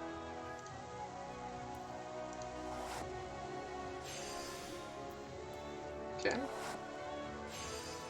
So I'm just using up the manipulation stacks here real quick. We're going to keep using up those we want our durability between 11 and 20. So we're just going to keep Precise Touching down. That way we're not wasting durability. We have a Good Omen coming up, which is interesting. Because if I Precise Touch, then I can't use the Good Omen.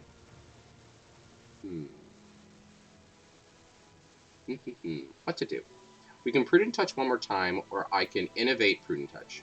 Yeah, let's do that. Let's set up the Good Omen by innovating, so we get a bonus on top of that. But we're going to Prudent Touch. As much as I want to click Precise Touch, that'll drop us to 7. So we'll have to figure out some way to get our durability back up so we can finish the craft with as much quality as possible. So we're actually just going to Prudent Touch here. It's going to hurt a bit. It hurts my soul. There we go. It did give us a whole bunch of, though. And now, like always, we just Train Finesse to the finish shot. Sturdy's kind of wasted. That's a little sad.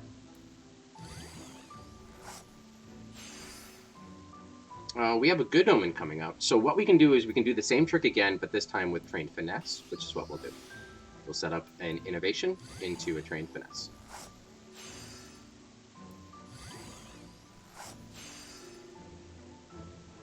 Another Good Omen. Okay. So this one is going to be guaranteed 3 stars, because we can just Great Strides right here.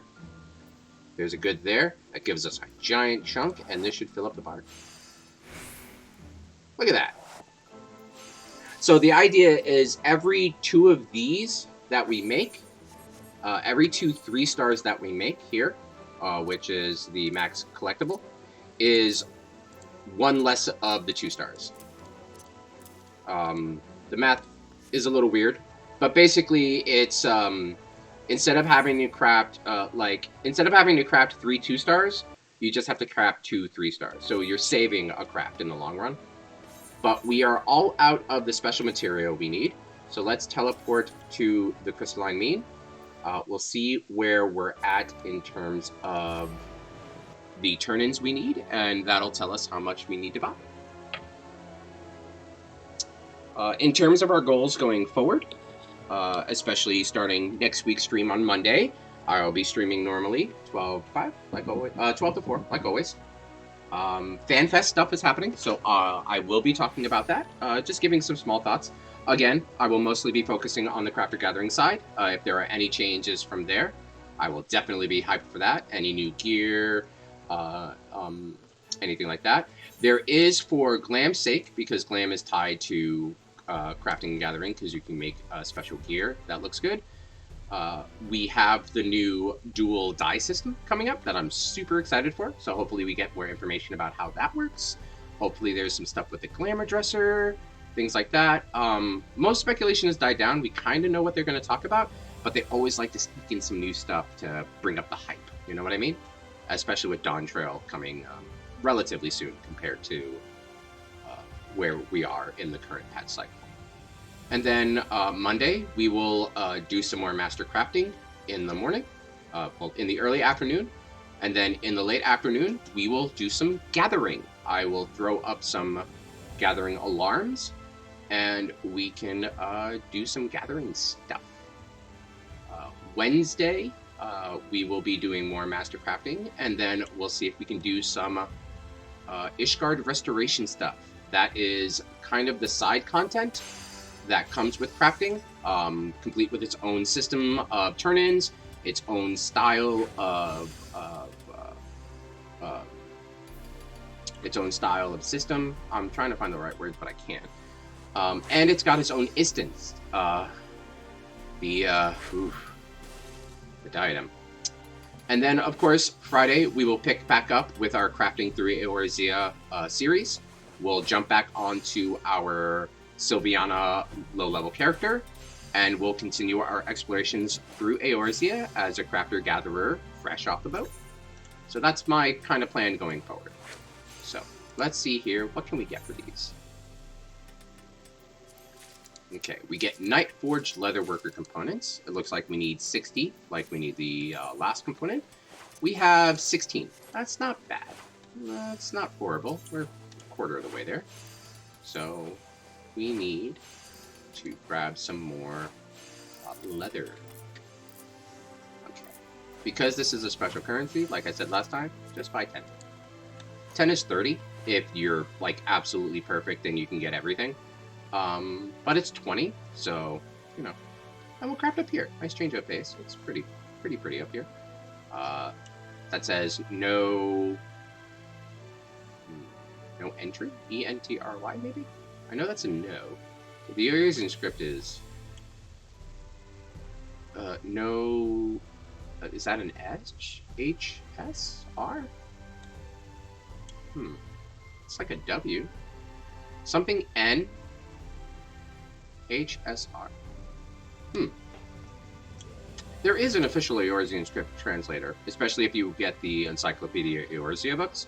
I think it's 1 per 1 on the characters. Can I jump up here? I cannot. Alright, and while we're up here, we'll check on our retainer and see how he's doing. Actually, Monday, we'll continue gearing up our retainers. That's what we can do Monday. Now, for spoiler reasons, I won't mention exactly how, but our retainers can't come to this neck of the woods, so we have this cool little fairy that's supposed to show up. There she is. There they are. The fairies in this game are gender neutral. That's Fail Ul, and they are awesome, with a bit of a sassy streak. We seem to attract the sassy ones. So what did you get us? Conservative ones.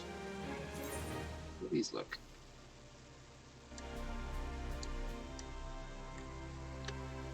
They're not bad. I like the little ring.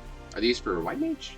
No, these are for ranged DPS. Bard, Mechanist, and Dancer. Interesting. Give me a sign. Yep. Okay, and then she goes away, and we continue on with our crafting adventures.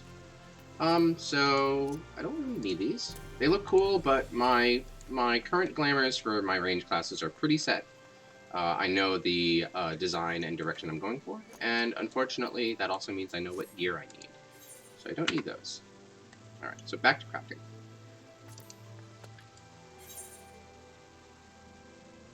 If y'all have any plans over the weekend, feel free to talk about it. If you have anything exciting or cool coming up, even if it's not Final Fantasy related, I know I'm excited for FanFest, but, you know, I'm a Final Fantasy lover. But if there's something cool going on in your neck of the woods, feel free to chat about it. Let us know. Let us celebrate with you. Okay, so I think that's good. We have a pliant as well. So we'll sneak in the manipulation here. We'll let that go. I want that veneration to wear off. Because I want that careful synth to go down to its normal value, because I want to see if this is good enough. But also a small part of me wants to just final. Yeah, I think I'll just spend the 7. No, I'll spend the 0's PP for this. It's a good thing I did. Look at that. And that lets us precise touch. And we have manipulation backup. So there we go. Ooh, we have another good omen coming up. Goodness. Heck yeah. Look at that. Okay, and we're in our perfect durability range. We're at 6 inner stacks already. We have a lot of CP at 6 inner quiet stacks. So what would Pliant do? Pliant could get us Master's Bend, perhaps? I think we want to ignore it. I don't want to re-up on Manip. We've still got 3 left and I don't want to waste it. So I think we'll just ignore it, I hate to say. Sturdy will get us to 17. That's fine. It doesn't set our breakpoints any different. Fine. If anything, it lets us go down to 12 with this last brute touch. And there we go. I will use this to get CP back. Ooh, another pliant. Interesting. So, a pliant plus prudent touch versus only trained finesses. It depends on which is cheaper in the long run. That's 36 to this. This is 38 to this 26. So that's 12 more CP per action. We gotta do some quick maths here. I think what we do is we actually use it for innovation. We go in a different direction, maybe? Yeah, let's go in a different direction. Okay, and then we'll start with our trained finesses. So this is one of the cool things is that depending on how you normally like to do your crafting, there's multiple lines, especially when certain conditions pop up. Because there can be an argument made for going manipulation into more prudent touches versus innovation into trained finesses. Oh my goodness, it's giving me the same choice again. Wow. Ooh, boy. You know what? I will do the second choice, and we'll see how that turns out.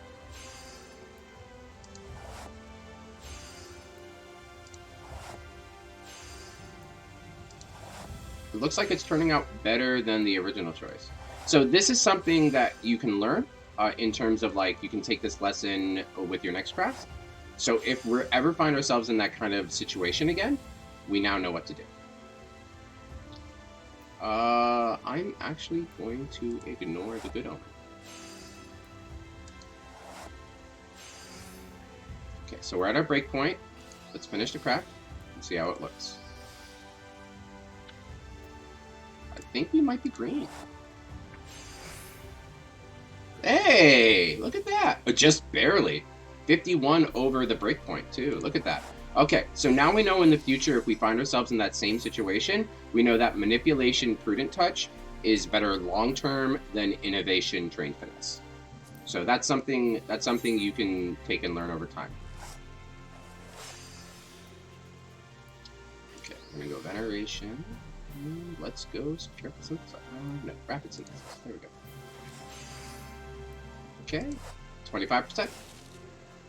Oh, I had to say something. All right. Ouch. Okay. Veneration's wearing off. Appliance is up, so we're gonna Manipulation, and then we're gonna Venerate to get back some durability that we've been losing, and we have to nail these Rapid Sins. Okay, video game. Come on. There we go. Ugh. Can you do one more? Whew! Whew! Okay. And now we need to pray for a Sturdy. A Sturdy proc with Manip up gets us to... actually, no. We have the Primed here, so we can just Innovate. There we go. And then we... Prudent. And then we're forced to do a full cost Exorcism, which is unfortunately just a thing that happens. There's the Sturdy proc I needed. Thank you, game. Love you too. 7. Oh, Precise Touch here. 8, 9, and then one more Prudent Touch gets us to 10 with 12 durability, and we're all set to Train Finesse. I have a feeling because our opening Rapid Synthesis were pretty unlucky, we're going to get solid yellow on this crap.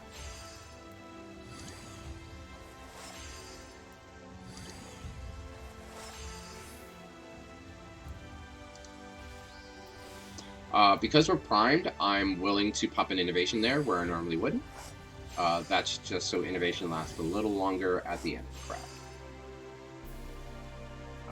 So if we're minusing the Innovation there, all we need then is 32 plus 24 plus free, because we're really close to finishing the craft here. Let me just double check. 272? Yep. So now that we've got this set up, that we took the pains to set this up, our end combo math is a bit cheaper. So it's only 56 instead of the normal. So as long as we make sure we stay above that and Innovation is up, we should be able to sneak in a couple of more Trained Finesses. Yeah. Look at that. I didn't math right. That's sad. I'm too short. And that's why math is pretty important. I can guarantee the 2-star, which is fine. Yeah. Okay. So always measure twice, cut once, right? Always double check your math. All right. We'll have enough for 2 more medications, and we'll be done for the day.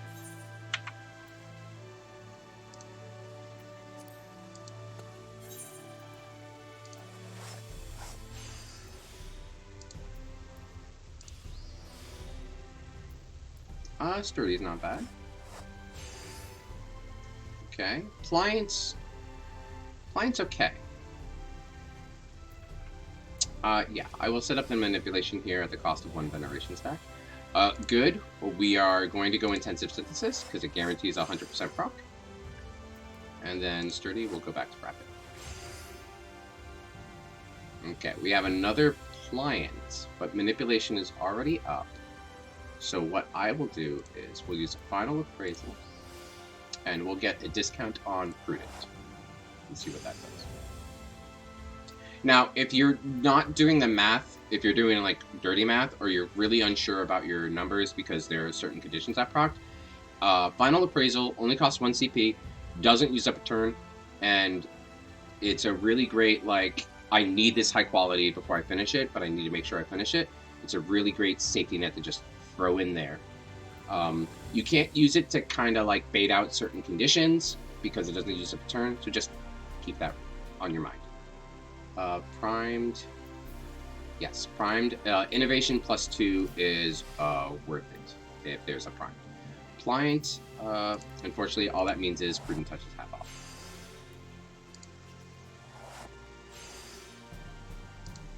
Okay, 47. Looks sturdy, not bad. Final Appraisal wears off, but we're at 6990. Primed again. Now, you can make an argument for a full cost manip the last 10 steps, but I don't think we need to be there. We're at pretty high durability. Look at that. There's a good there. That's 34. Or 29, I should say. Now that we're at yellow durability, no, I don't think we need it. And there's the good. So this will be perfect. This will knock us down to 14. It gives us a good boost. It sets up Inner Quiet. We have a good omen coming up, so I will innovate and do innovate into Trained Finesse. Appliant will just give us half off Trained Finesse. We have enough CP that we can just Trained Finesse our way to the end, honestly. Just weaving in innovations. We got lucky with that, with the good proc. But honestly, I was going to innovate anyway, so, you know, that's kind of, to borrow the words of a very wise and kind man, a happy little accident.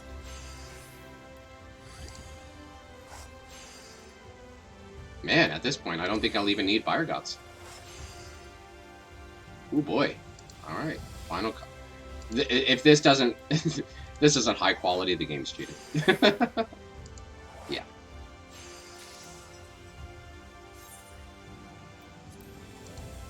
Okay.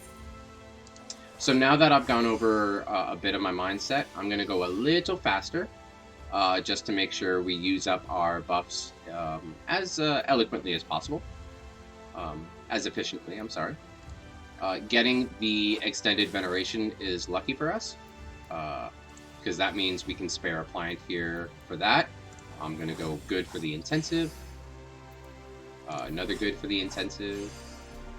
Or intensive for the good. Malleable, we'll pop one off. Ooh, you gotta be careful.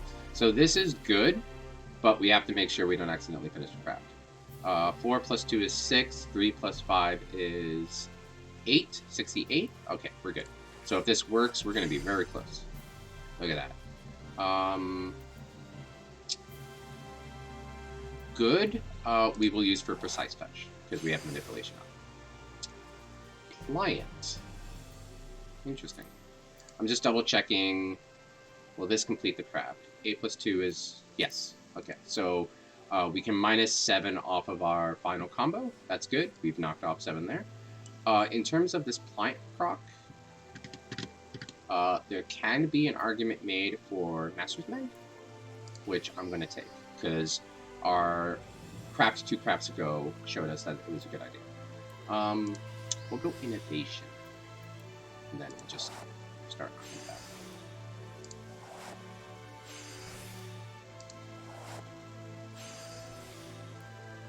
Those good procs are really coming in. We're going to ignore this one. I'm not going to ignore this one. Now, because I knew the good was coming with Good Omen, what I probably should have done was Innovation into Precise Touch. Because we were at 8 stacks of Inner Quiet anyway. We could have done that in order to guarantee the 10 stacks, plus get a bit more and save 5 durability. So that's just something to keep in mind. Because you generally, especially if you're willing to put in the work for these endgame crafts, you generally want to craft at a bit of a more focused level where you're keeping that kind of knowledge in mind. So like always, we're going to Innovation first for the good, get the Precise Touch proc, and then Trained Finesse our way to victory.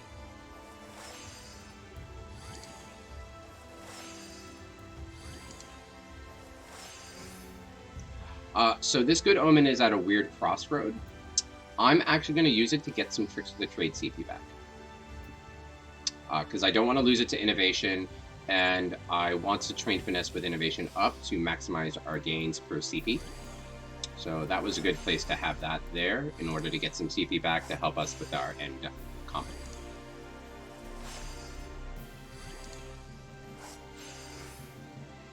Okay, so it looks like we're guaranteed.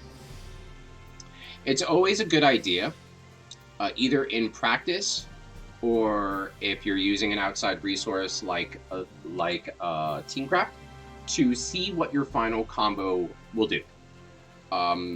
So, for instance, my final combo with Innovation, Great Strides, Fire Gots with no buffs, no other buffs, nothing from the condition, will give me 3,900. So if you keep that number in mind, when you get to a certain place, even though I have a lot of CP left, I know that 63 minus 39 is less than 134. You know, doing some quick maths, minusing a couple of digits here. But because I know that, I can hit a certain point in the craft where I go past that minimum number needed, where I can just finish the craft right there, because it will always bloop, finish.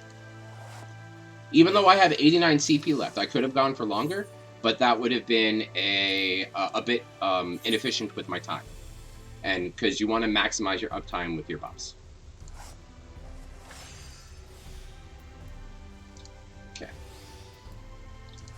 So we're going to take advantage of this good omen to proc the muscle memory. And then we're going to rapid synth. There we go. We got a sturdy. That's lucky. Especially since I failed. Okay, we'll try it one more time. We have veneration up one more time. Failed that too. We are going to pop veneration again. We are fishing for either a sturdy or a pliant. Did not get either, unfortunately. Oof. Okay, so we are forced to Master's Mend here. This might be, of course. Okay, fine. We'll take the pliant bait. Thank you. This might be a forced 2-star no matter what we do. I am going to funnel Appraisal into a Careful. One more Careful. There it is. Okay. We do have a Pliant proc, but our Manip's good. I think we need to go Master's Mend. Yeah, we're going to go Master's Mend. We have to make up the lost ground from the failed Rapid Synths. So we're also going to... We're not going to Innovation. We are not going to waste... I'm not going to waste Durability. So we're going to have to ignore that prompt, I hate to say. This sturdy is also going to give us 2 durability that will not matter. So I'm less upset about that. Okay. Okay, we're pliant again, which is interesting. We don't need it, honestly. We'll get to 10 inner quiet stacks way before our durability drops between 11 and 20. So instead, I'll use it to just get half off Community Invasion. And half off a Prudent Touch.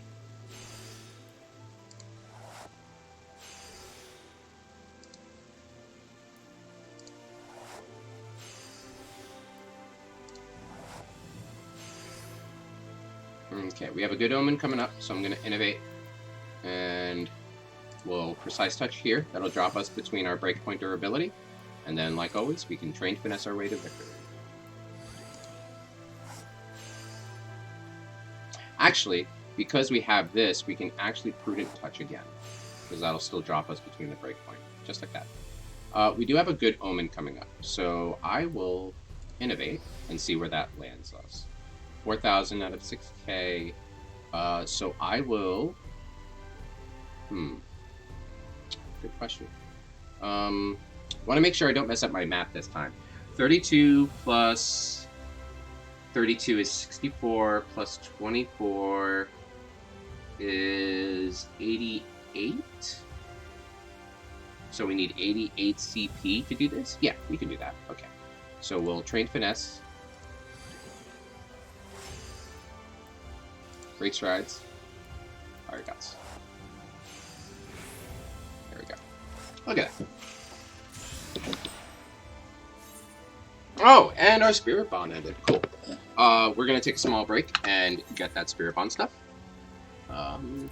Especially when you're, especially when you are a endgame crafter like I am, you always want to grab Spirit Bomb materia. You never know what you might need for the next X pack, or for the next gear set. The more you have, the better you can kind of experiment with your breakpoints if you're not using an outside source and you need to look at your melds. And it's a good source, it's a really good source of gil if you happen to be market board savvy.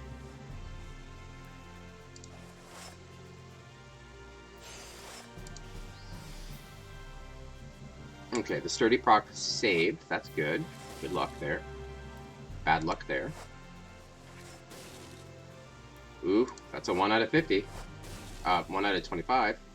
That's a 1 out of 80. Oh, my goodness. A 1 out of 8 failure. That's not the kind of luck we're looking for. At least I can make it up with this good. You never want to lose that muscle memory. If you lose that muscle memory proc, the craft is basically dead. Because that's such a good increase of progress that saves you a lot of time. Yeah, if you lose the muscle memory proc because you're just not getting rapid synthesis procs, it can happen. First, don't throw your computer out the window. RNG is RNG. But second, your main goal then is to try to get at least a 1-star, the 800, just to make sure you're not wasting your time with your materials. Unfortunately, I still have to rapid synth. This malleable would be amazing if this procced. So, fingers crossed. Of course. Okay, so this one's going to be a hard one. We're forced to full price Master's Mend, and I still need to rapid synth because my progress is nowhere near where it needs to be.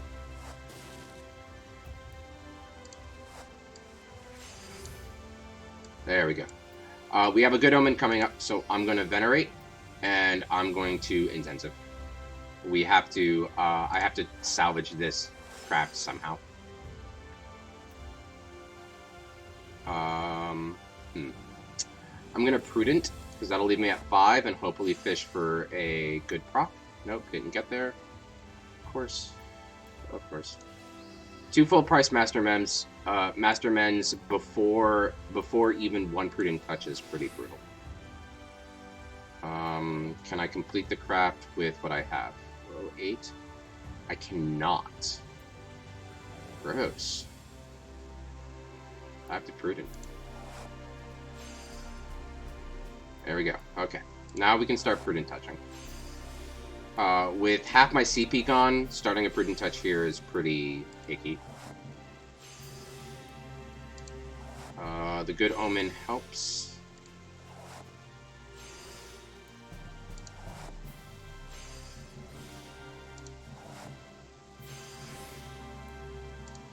We're just going straight to 10. No.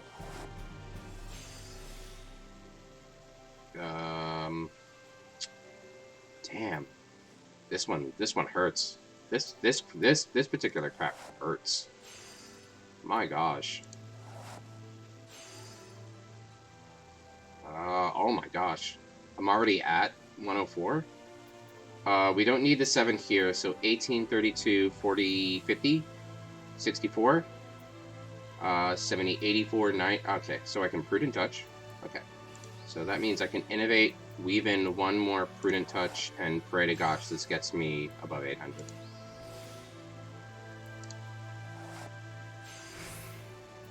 Whew. That was rough. That was really rough. Oh goodness, that hurt a lot. That hurt. But, you know, that's the nature of crafting. The fact that we were able to salvage it and at least get some sort of turn in from it is good. And considering that we have a couple of max quality crafts in our arsenal, we can kind of offset that loss too. So instead of, it is getting close to, it is 4. So what I will do is I will work through the rest of my materials. I know I said I would stop when my food's up, but I will work through the rest of my materials. We'll see what goes on there. And then we'll wind down for the day. Client, huh? I'll do a Prudent Synthesis for now.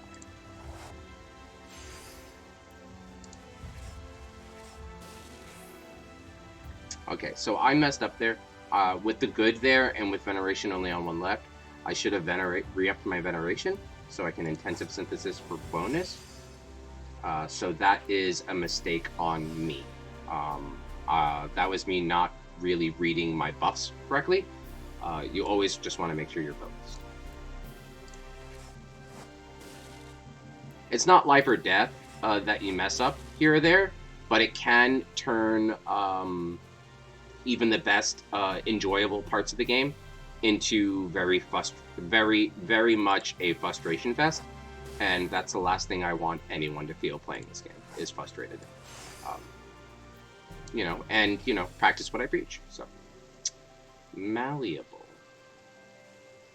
What does this give? 180? So it's the same as this, but double, but half. So this gives 612. No. We still need a push for.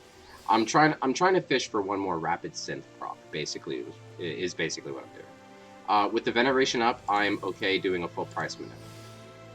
With the primed up, I'm sorry. We have a good omen coming. What does that do for us? Is there a way I can gain back 5 durability using a action with very low cost? I can observe, which is 7 CP. Yeah, we'll just observe. We'll just look at things. There we go. That at least lets me do this. Another primed proc. So I want Federation. Pliant. That's a very happy little proc. There we go. Okay, things are coming up. Millhouse, I believe, is the quote, right? Okay, so this we know gives 600 under veneration. So I know the next time I do this, it'll finish. So we're going to final appraisal. And yeah, I know I don't want to use CP for progress, but I'm a little desperate. I want to make sure this works. So here we are. We have a good omen coming up, so I'm going to innovate. No reason not to, especially with manipulation up and running. Plus, this will only cost 5. Then we just start prudent touching and dashing towards the quality finish line. I want to Pliant Manip really bad, but we don't have the CP. I think we need to focus on CP on getting Inner Quiet up as high as quickly as possible. Yeah. That good definitely helps.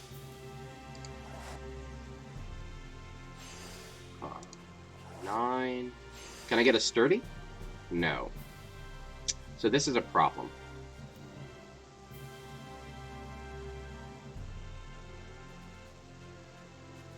This is a problem.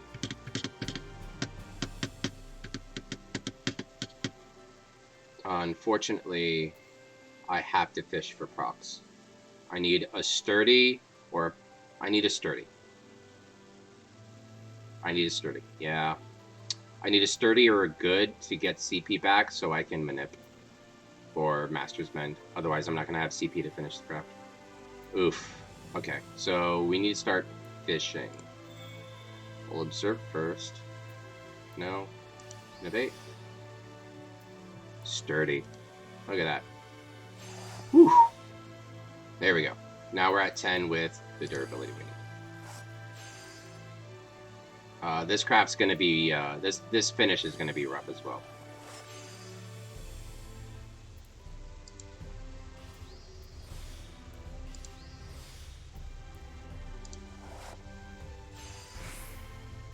Yeah. Well, what happens? Again, the fact that we're getting at least one turn in from it is better than losing, failing the craft and losing everything.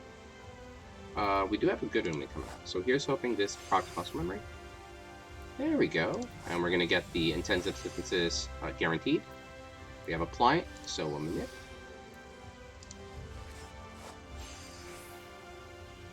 Alrighty. Even with Careful Synth, it's not going to finish. So we can actually spare a Basic Synth here. Save our CP. Basic Synth gives 272. So when we Basic Synth again, the craft will complete. So that also knocks off 7p off of our final combo. We have a nip up already with Pliant, so we'll actually Master's Mend here. We have the CP for it.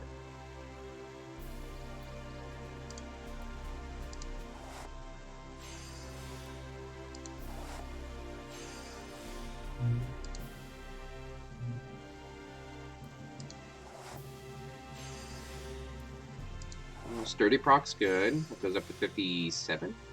We have a good omen coming up. I think I'm okay with wasting 2 durability for a good Omen innovation proc, considering. So we'll do that.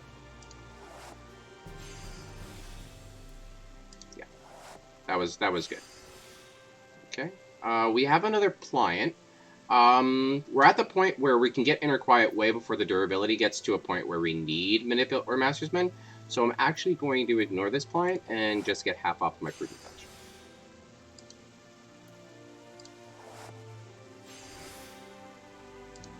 And one last sturdy for the road. All right. So now we're going to go Innovation, and I'm going to go Prudent until we're in that 11 to 20 breakpoint. Primed is... okay. Yeah, this one's looking a lot better. With Sturdy, we can do this one more time. That'll go down to 17, I believe. 16. And then we can do this one more time. There we go. We have a good Omen coming up, so that's good for Innovation into Trained Finesse.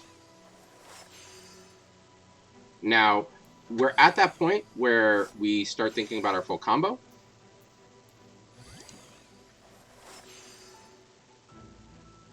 Okay, and now we just finish off the craft. Solid 1,200. Nice and average.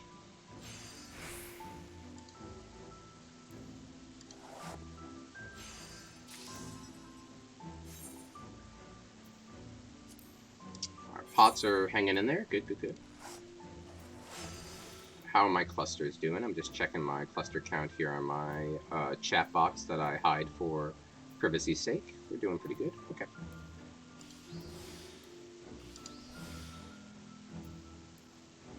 Okay.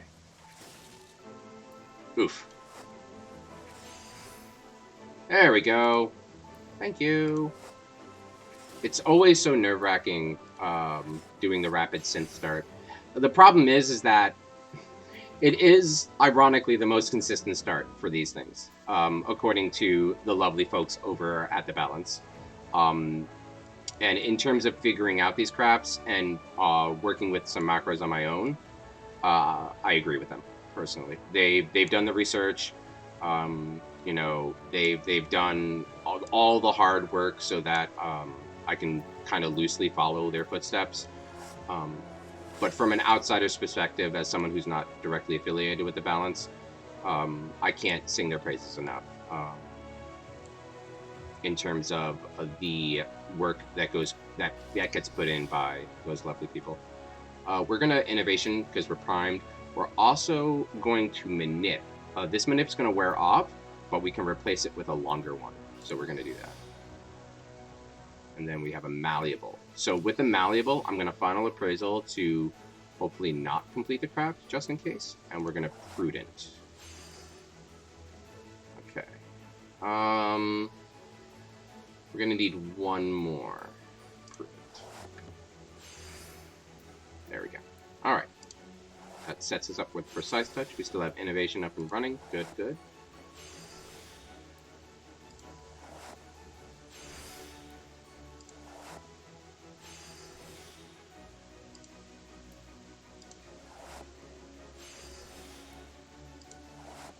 Yeah, this is good. And boom. All right. I'm not going to innovate. I'm actually going to just Prudent Touch on my way down.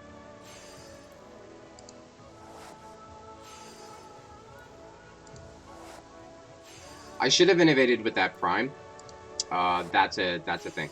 Because the extra 2 turns with the Prime would give me more quality overall in the long run.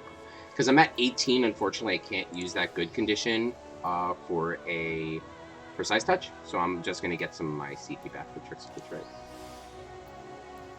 And now that we're here, we can do 1,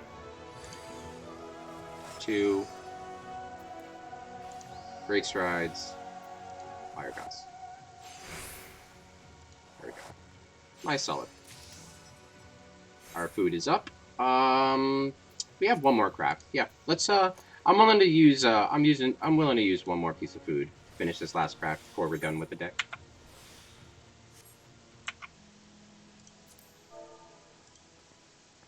Just double checking some stuff here. Oops.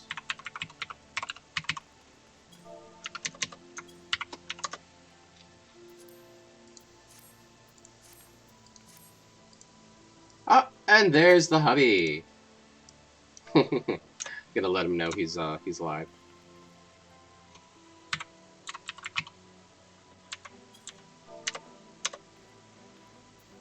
Is there a reason I can't do that?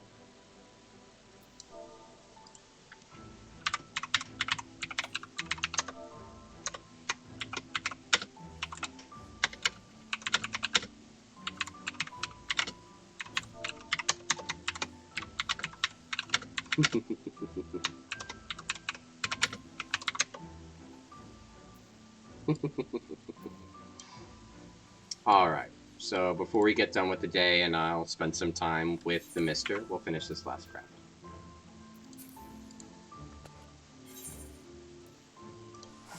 Oh, I just put my bench on top of him. That's rude.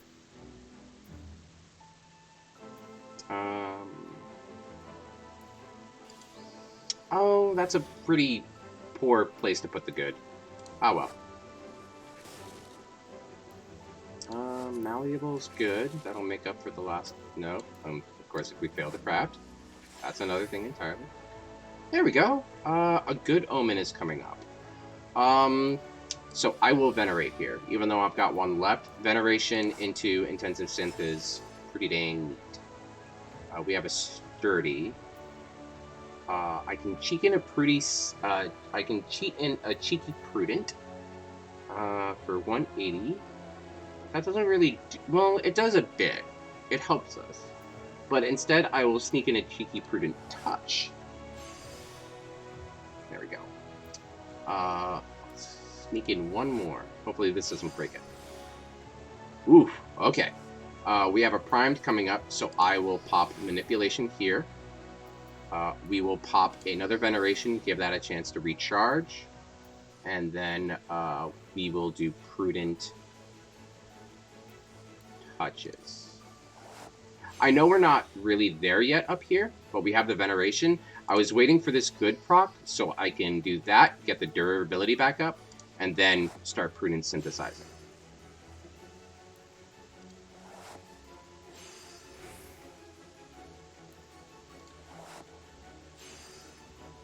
Again, you're not really supposed to spend CP on your progress actions, but I am playing a little suboptimally, just due to how the rapid synthesis procs fell.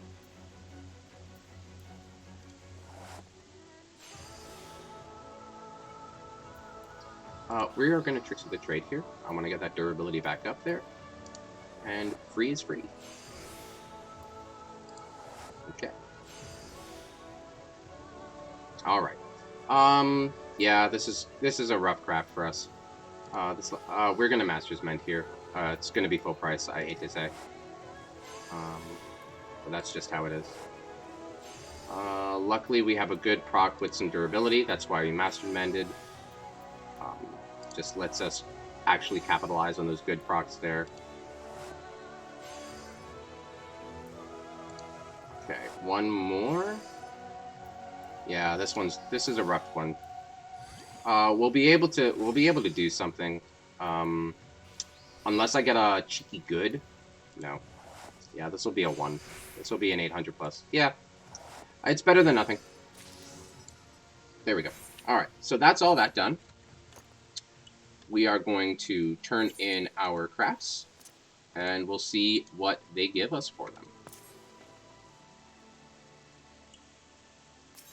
A couple of ones at the end there. Pretty disheartening. It can be, especially if you get them in a row. But we had a couple of 3s at the start, which was really good, and a whole bunch of 2s. So we're just going to turn all these in and see where we go. We started with like 17. Alright, so we went from 17 to 36. That's not bad. That's 19. 19 for 10. That's a little below average. We generally want 20 for 10. So it did kind of hurt. It kind of hurt. Not going to lie.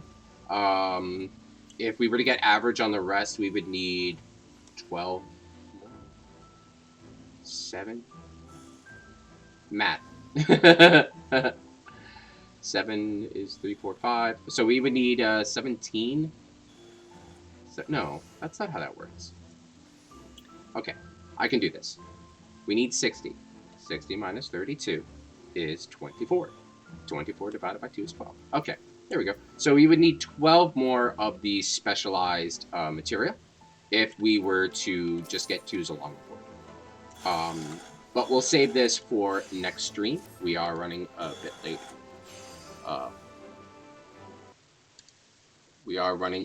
late. Getting off. So, thank you all for coming with me. I hope you enjoyed the crafting throughout Eorzea part, where we start off as a level 1 noob and work our way through Eorzea as a primary crafter. As always, feel free to follow if you want to see more of my streams. I stream Monday, Wednesday, Friday. I am putting my VODs on a YouTube channel, so in case you missed anything, you want to catch up on any information, or you just need something to work to, there's a link underneath. Thank you all for joining me, and as always, be good to yourself, be good to others, and have a great night.